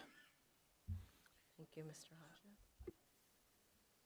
Dr. Kaba, did you want to respond or No, I don't want to respond to that, but I think when you keep splitting that nickel, and it makes it much more complicated for this young lady here to figure all this out. And it's already a demanding task just to do it simply. And when you start splitting things and things and things, her job becomes immensely complicated. And there's no way you can make it, as you well want to make it better for everybody. That's nice, but we got to keep it simple in my mind. And I think if the current spousal surcharge is $75, that's fine by me. do you have any interest in them modeling or making a recommendation if that? I would not split it. Not about splitting it, but just an overall increase. Would you be interested in just having them model out if it went to 100 or some other? That would be fine. That would be fine. I'd like to see it modeled out as well. And when was the last time, I know it said currently 75, was there ever a time where it was 25 and then went to 50 and then to how many, is that a year? I mean, how many years, like is it due time to possibly? So we implemented this in fiscal year 18, and it started at 50. And honestly, we couldn't find it this afternoon quite fast enough, but there was a point since 2018, we did increase it an additional $25, and I can't recall exactly which budget year it was. Okay. Mr. Riffle? I'm all set. I'd like to see a model. I appreciate the information that's provided today. Thank you. Ms. Chen? I agree with my colleagues. I'd like to see it modeled as well. And then I'll just say one last thing, that I would like to see us continue to see what we can do for those unified employees, particularly the ones that were mentioned, the unified 01 and 02. That feels like a significant number of very essential employees. So if there's anything else, I know there was a recommendation about the 80-20. I'm not saying that I think that's a good idea, but I think that there are other things that we should be doing, other options that we should be exploring. Thank you, Ms. Chen. Mr. Hosang? Yeah, I would like to see it modeled for at least $100 for spousal support or spousal surcharge. Great, thank you, Mr. Hosang. you've got your. Thank you. Yeah. I have one more question. How many questions are you getting from staff like that we might not be getting? Because I understand this is our budget, but it affects teachers and teacher assistants. Are you hearing from them things like $25 might be too much after listening to us talk about this from the dais? Are you hearing from teachers and teachers assistants, bus drivers, cafeteria workers about health insurance, or do you think it's just too early, they haven't got enough information? I think it might be too early. We have not heard from tremendous number of people. Like the issue we've heard a couple of questions on have been GLP-1 related, not related specifically to the rates or the projecting for next year.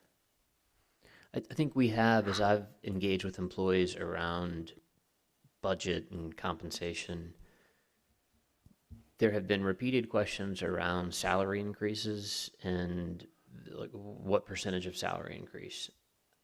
And maybe I'm incorrect to assume, but I think most people understand that healthcare continues to go up, and there is not always a way that we can mitigate that. Our opportunity to impact all of our employees is when we make adjustments to the salary scale, whether that be the instructional scale or the unified scale.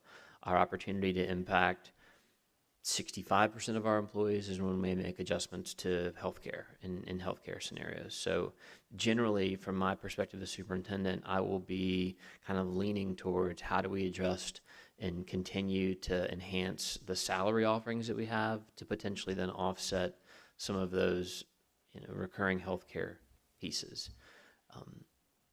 I will also say that I think that folks, we've been talking about the healthcare renewal rate increase since one of our first budget conversations, and maybe as early as the beginning of January.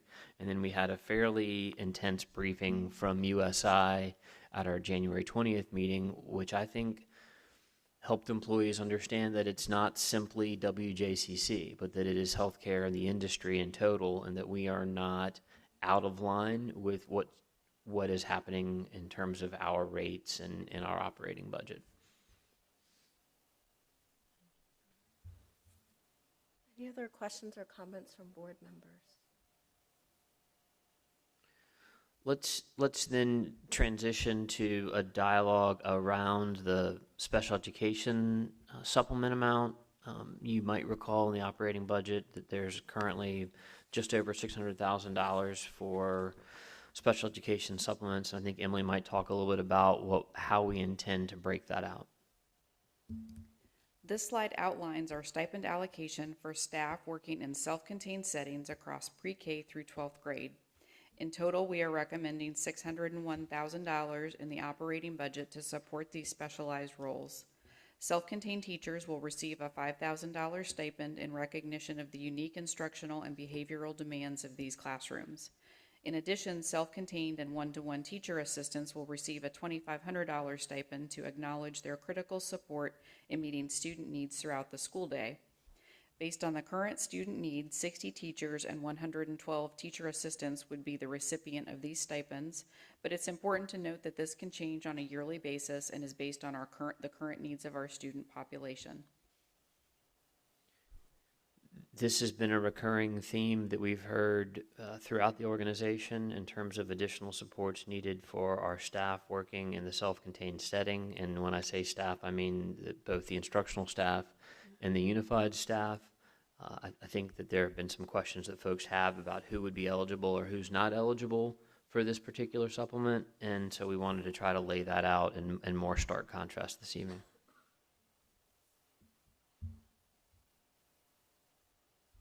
Yes, Ms. Hunt. What has the stipends been in the past? We haven't had stipends in the past for these categories. There's been an intensive support stipend. Dr. Brown, you want to mention that? $1,000, I thought. Yep. Dr. Brown? For the past 3 years, we've had specific to teacher assistants providing support to either specific students or in high-need classrooms a stipend, but this would encompass more of the staff that provides support to these students.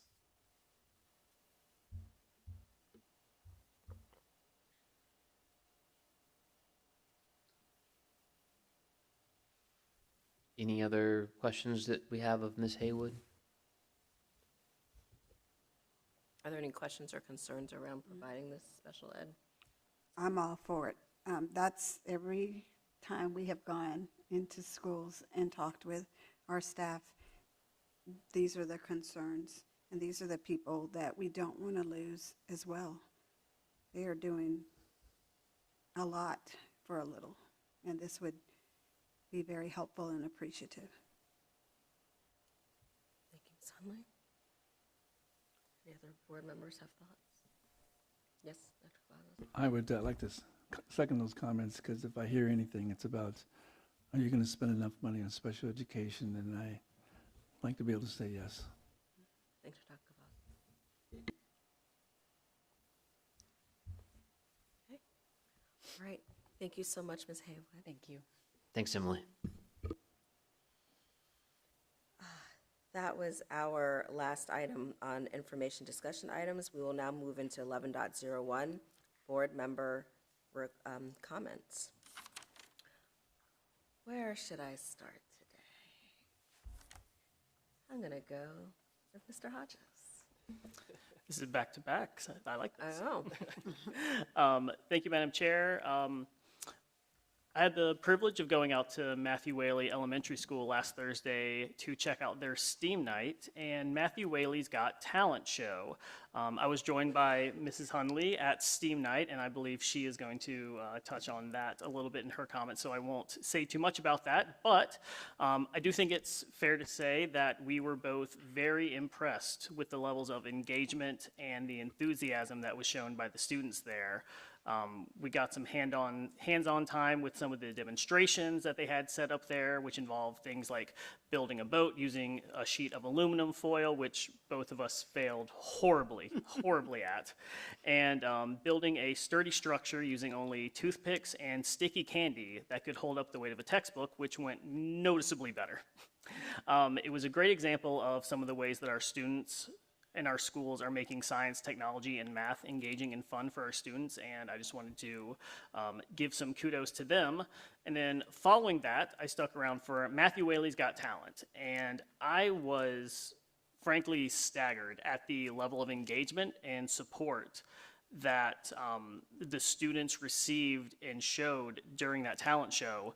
I remember being in school and our talent shows were sparsely populated at best, and there they had an announced participation rate of students of more than 1 in 4 of every student there either got up on stage and performed or recorded a video, which really, really blew me away. And getting up on stage is not an easy thing, especially for kids that age, so extra kudos to them.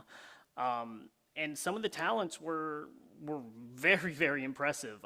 It was things showcased, from singing and dancing. There was aerial gymnastics. There are a lot of prospective skiers and future skiers, maybe some Olympians in the future coming out of Matthew Whaley.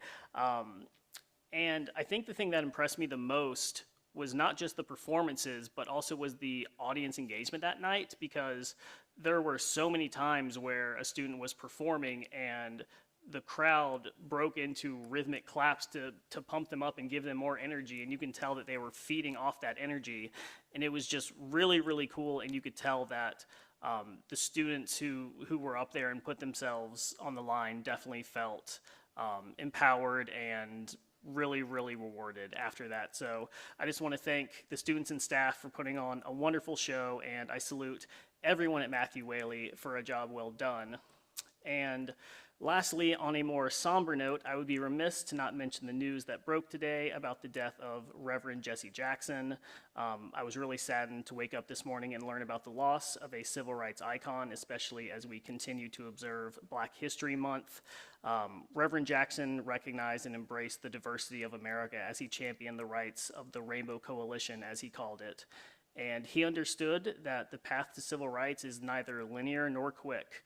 And so in his memory, I would ask that we all take to heart one of his guiding mantras, and that was to keep hope alive as we work together towards building a more just and equitable society. And that concludes my remarks, Madam Chair. Thank you, Mr.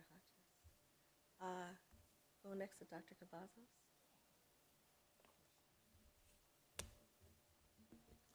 Well, everybody at the table has already heard these comments, but I want to enter them into the public record. Stand by, because I know. Yes, Dr. Kiva, this is about lacrosse. So when you give us the money to play lacrosse, I can stop talking. So the topic of lacrosse becoming a VHL sport in our division has been discussed for almost a decade, literally a decade. More recently, there have been many conversations at our school board meetings related to the topic, and there have always been very strong comments to support and finalize the process to make an application to VHSL for lacrosse. It has been said that lacrosse was contingent upon the turfing of the playing surface of the Cooley Field. This project frequently appears on the CIP list for the division, but never makes the final cut. Action taken today could change the pattern of events, and Cooley Field would receive funding for the turfing project. In addition, funds for a WJCC lacrosse program will need to be allocated, which have been estimated to be approximately $215,000. Of course, there are many other facets of the planning to initiate a new sports program in the school division. And actually, Mr. Carroll, the interim superintendent of the Yorktown School Division, and Dr. Shannon Butler, who leads their athletic programs, have had conversations about lacrosse with our counterparts in WGCC in coordinating their efforts to become a unified lacrosse program. The message seems to be, who's going to go first? It is proposed that WJCC take the leadership role in this endeavor. It's commendable that the current administration has made more progress towards the accomplishment of lacrosse becoming a VHL sport than in the past. And today, I'm even more confident listening to these highly recognized young ladies here that the necessary funds can be identified in the current budget to play VHL lacrosse in 2027. It's important to realize the turfing of Cooley Field isn't only for the benefit of lacrosse, but actually would benefit many other students in different programs utilizing the field. Thank you. Thank you, Dr. Cavazos. Mrs. Hundley.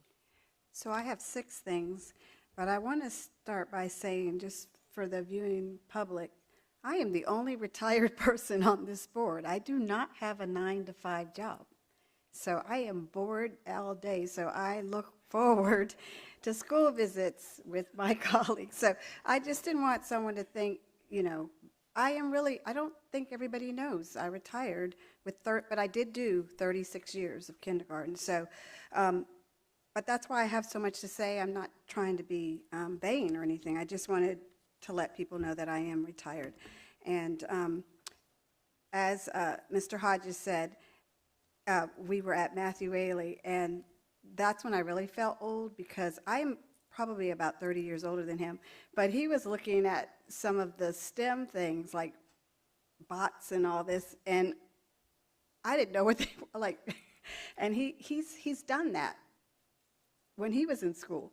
So I felt very, very old, but it was also good to see him in his element. And he could relate a lot to what the children were. And then I missed the talent show, but I saw Miss Aller's son came up to me, and he gave me a hug because he recognized me. And he's always so chill. So when I found out I was going to miss him in the talent show, she sent me his video. And Mr. Hossein, he almost had a Celtic, I think he could get into Celtic dancing. He almost had he had the steps and stuff, but I was like, Well, let me know, because our school's always looking for yes, boy and male he dancers. he had some talent there. So I was like, I can't believe that's Nola. He's always so quiet. But so I'm sorry I missed that talent show, but I had to leave to go to see my 20th time Temples and Tombs at Stonehouse. I've seen that performance. I know all the songs, but I tell you, I felt like I was in Egypt, because the props they had camels, they had torches. It was like, outside you could take like 4 different photo booths. So anyway, that has changed, if anything. Also, the 3 of us, and I'm not going to take too much time on this because I want the other ladies also, but Madam Chair and Ms. Chen and I went to the slam contest, the Garden Slam Spoken Word Contest, and we did have 6 students in that, 3 from War Hill and 3 from Lafayette. I'll let them talk about that, but that was phenomenal. And then also, Ms. Chen and I went to JBB. We kicked off the first spring visits, I feel, and we didn't know we were coming on the Friday the 13th, the 100th day of school, and Valentine's Day. So the kids were really great, and there was just a lot of great things. We got to see kids that decorated their 100 things on their T-shirt, and the teacher would read off what it meant, and they were dancing, and it was just really fun. We saw parents volunteering like a mystery reader, so just so people know, we do have parents that do volunteer in the schools.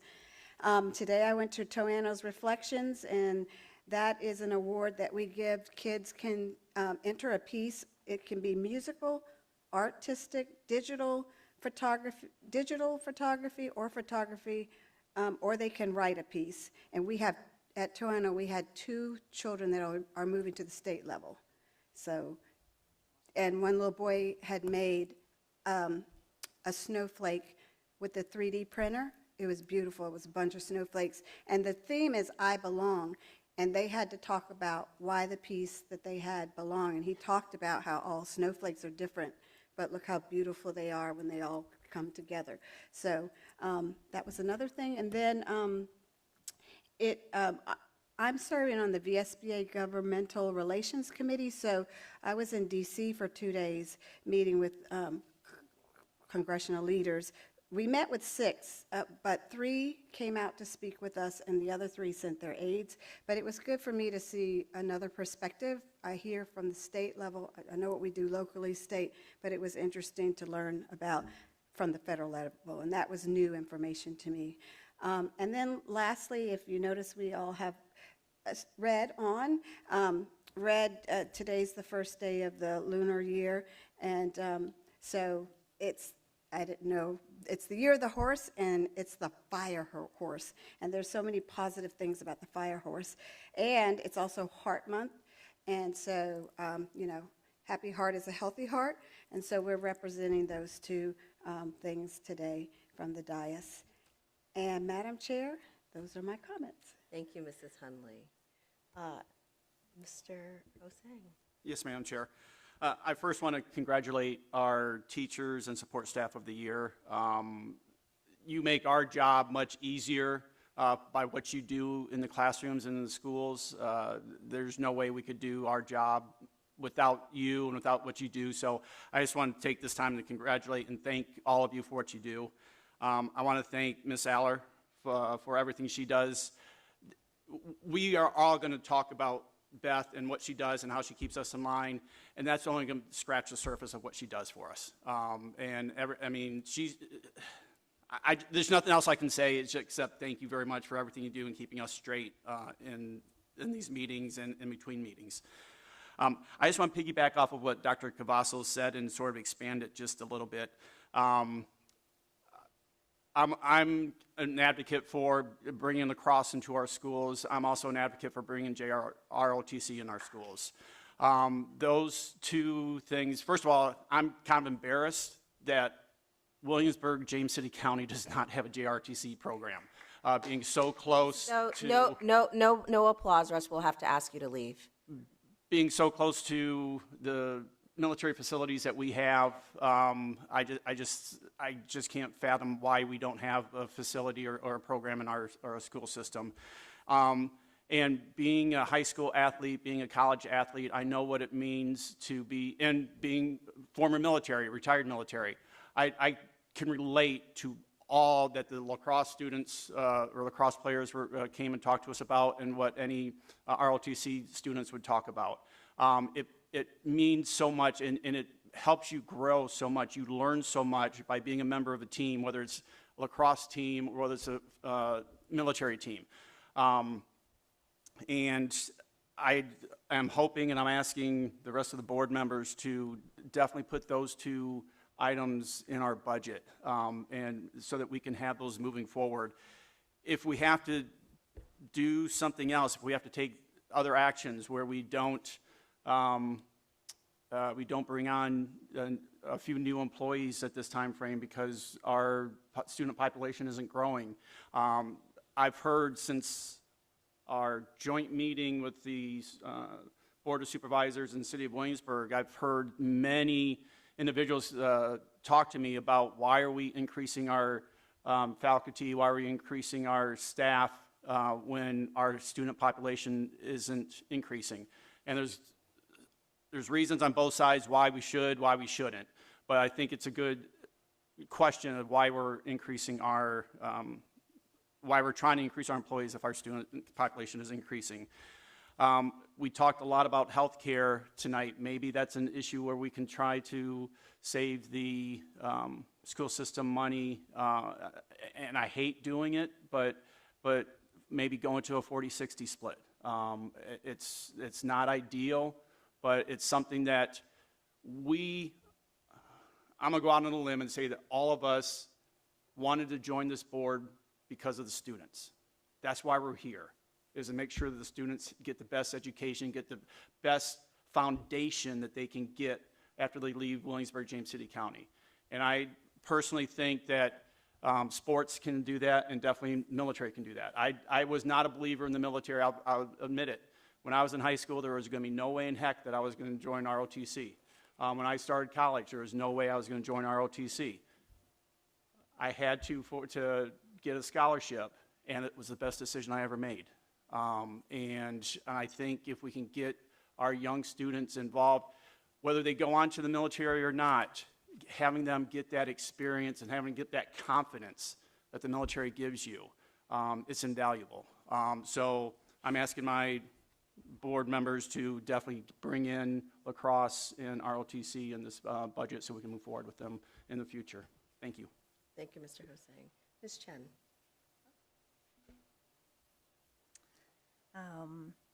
I want to congratulate our Teachers of the Year and support staff of the year. Looking forward to our more formalized celebration in May, but it was nice to be able to greet some of them earlier and then also to formally recognize them during our meeting.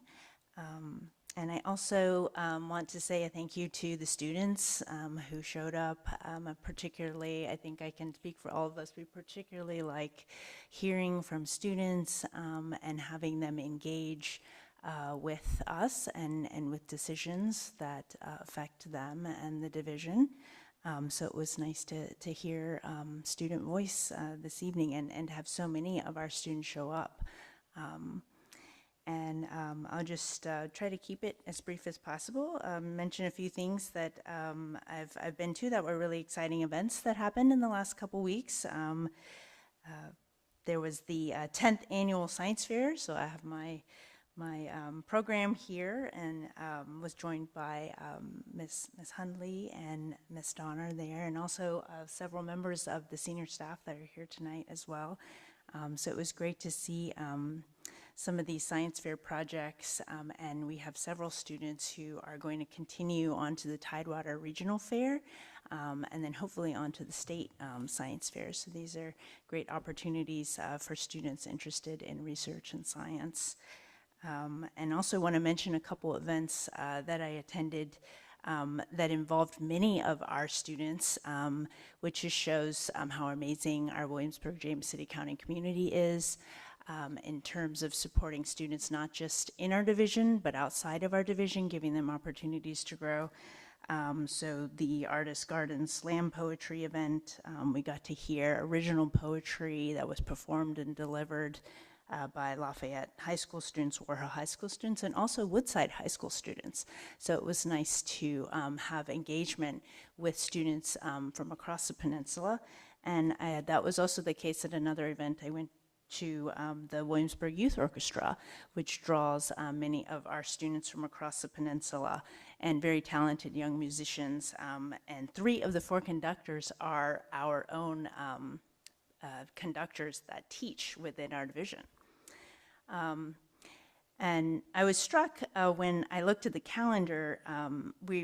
Ms. Hundley mentioned we're wearing red for heart awareness, but also it seemed this week that there were just a lot of celebratory items. It was President's Day, it was Kindness Week was wrapping up, Valentine's Day, Mardi Gras, Lenten season is beginning, Lunar New Year, Ramadan. And I was struck when reflecting on comments tonight and just thinking about all the wonderful events and that are happening within our division, that we have all of these students and families that can connect to all of these events that happen to be happening this month. As mentioned, Black History Month. And one of the highlights for me and big celebrations was kicking off our spring school board visits with Ms. Hundley, as she had mentioned. We got to spend Galentine's Day together with one of my favorite gal pals here on the school board. So the 100 Day of School Kindergarten Fashion Show was probably at the top of my most favorite events that I attended the last 2 weeks. And it's just a reminder, all of us wearing red here, and I'll just close by saying that the work that we're doing is very much hard work, but it's heart work. And we do pour a lot of our heart into it. A lot of thought goes into budget and being supportive of, what students need. Students need, teachers and support staff and employees in our school that can provide for them, that can support them, as well as athletics, as well as other opportunities. So we're looking to expand and try to grow. So these are top of mind, and we ask for the community to be kind and to be understanding, to be thoughtful, and yeah, so I'll just end with that. Thank you, Ms. Chen. Mr. Riffle. Thank you, Madam Chair. I would like to apologize for the names I announced today. Not all of you put the pronunciation of your name, so I'd just like to charge it to my head, not my heart. I'm just thankful to be able to say the names and appreciative of the work that our teachers and finance team and our support staff do every day. So leave with that. Happy crossover day. Today is the day when the General Assembly moves bills from the House to the Senate and the Senate to the House. We have 849 bills from the House going to the Senate and 520 going from the Senate to the House. So I'm going to start reading all of them. I'm just kidding. I'm just kidding. But yeah, it's an interesting day. We may not like or love all the legislation, but it's just important to be engaged in civics and to kind of, it's my full-time job, but I do public service for fun up here. So I'm just appreciative of the work that's going on and interested to see, hear from our folks and how it will impact us here in WJCC.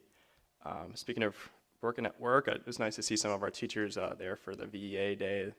They were there lobbying for education and the changing the formulas and all the stuff that we try to do here at the local government. We've advocated for as well.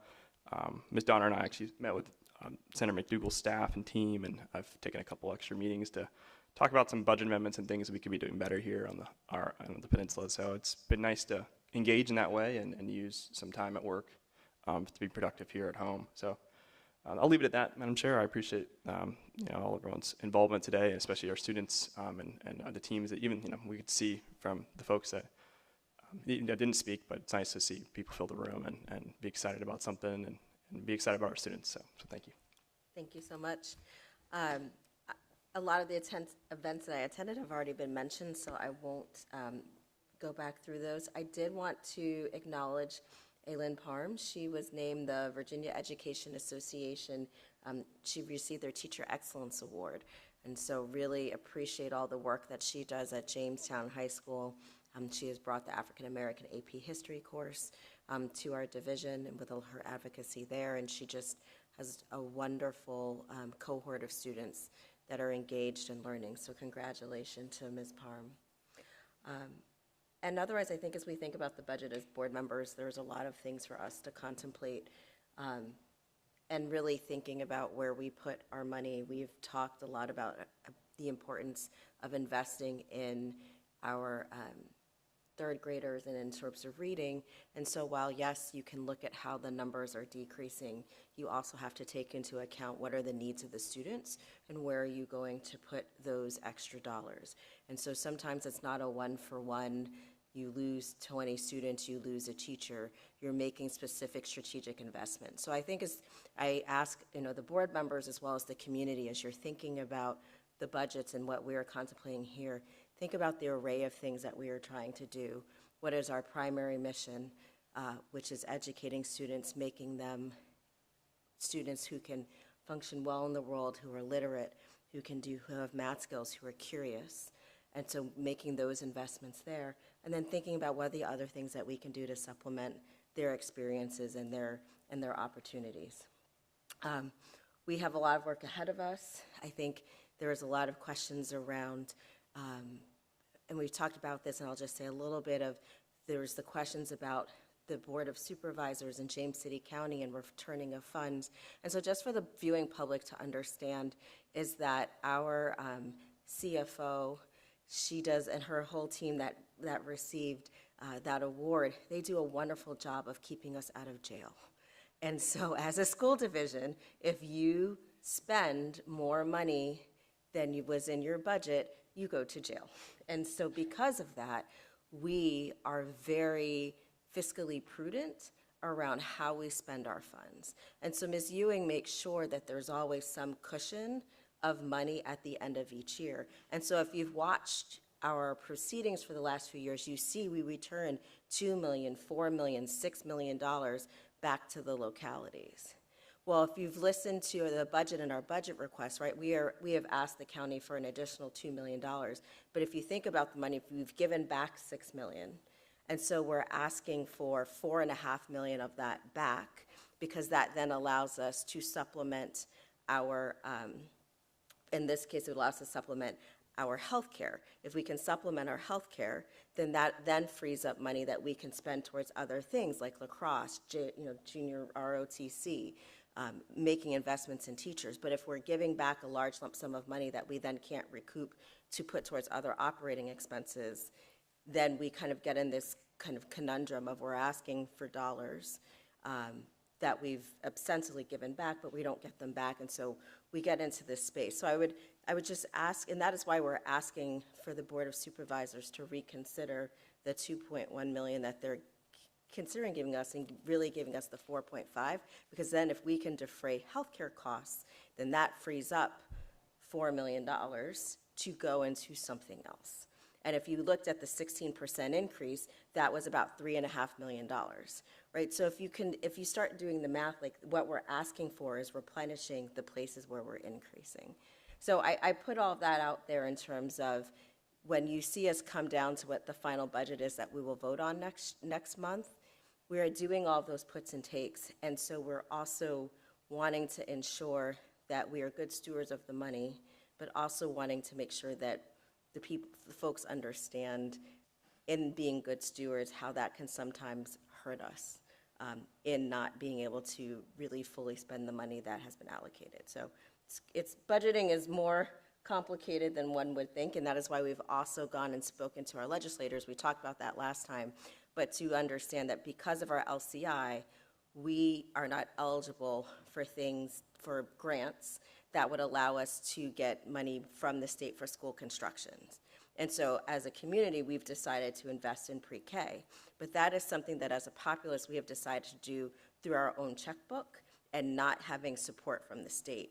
And so while we are trying to change the laws around how grants are given, in the interim, we have to ask our state legislators to put in a budget amendment that would allow us to get some sort of money towards our pre-K education and our early childhood education. And so that's why it's really important for us, as you hear us talking about having our meeting with our legislators, Democrat, Republican, Independent, they are all here to represent us and to make sure that we are getting our fair share of our tax dollars that we're sending to the state that come back. And that is one of the reasons why we have advocacy with them around getting some sort of dollars for our CIP, which would then also plug the hole that the county has has in their CIP for the $2 million that they are allocating back into the CIP. If we could get dollars back into the CIP that way from the state budget, then that again frees up dollars for us to do other things. So we're, as a board, we are trying to work on from many different levers of how do we work with what the state gives us, how do we work with how do we get creative with our CIP, how do we get creative with how much money we return back to our funding partners, how do we advocate for our funding partners to increase the amounts that they are giving us. How do we, as a populace, I would say it's great to come here and talk to us about junior ROTC and lacrosse. You should also have those same conversations with the funding partners, because ultimately, you know, they will give us a number, and if we're asking for above and beyond, they have to appropriate that to us. And so it's a three-way conversation. So I'll say that is of where we are from a budget perspective, and I really appreciate you all kind of listening and really advocating for the things that are important, and we are trying to do that as well. We will move on and go to our last bit here, which is around the meeting schedule. 12.01 upcoming events. We have the school liaison meeting 2/27/26 at 9 a.m., room 300 in the annex at the school board and central office. Item 12.02, upcoming meetings. Closed session 3/3/26, 4 p.m. at room 300 in the annex of the school board and central office. Work session and action items, March 3rd at 4:30 p.m. in room 300 of the annex and school board central office. Closed session 3/24/26 at 6 p.m. at room 200 in Berkeley Middle School, and our regular meeting 3/24/26 Berkeley Middle School auditorium. I just want everyone to take notes.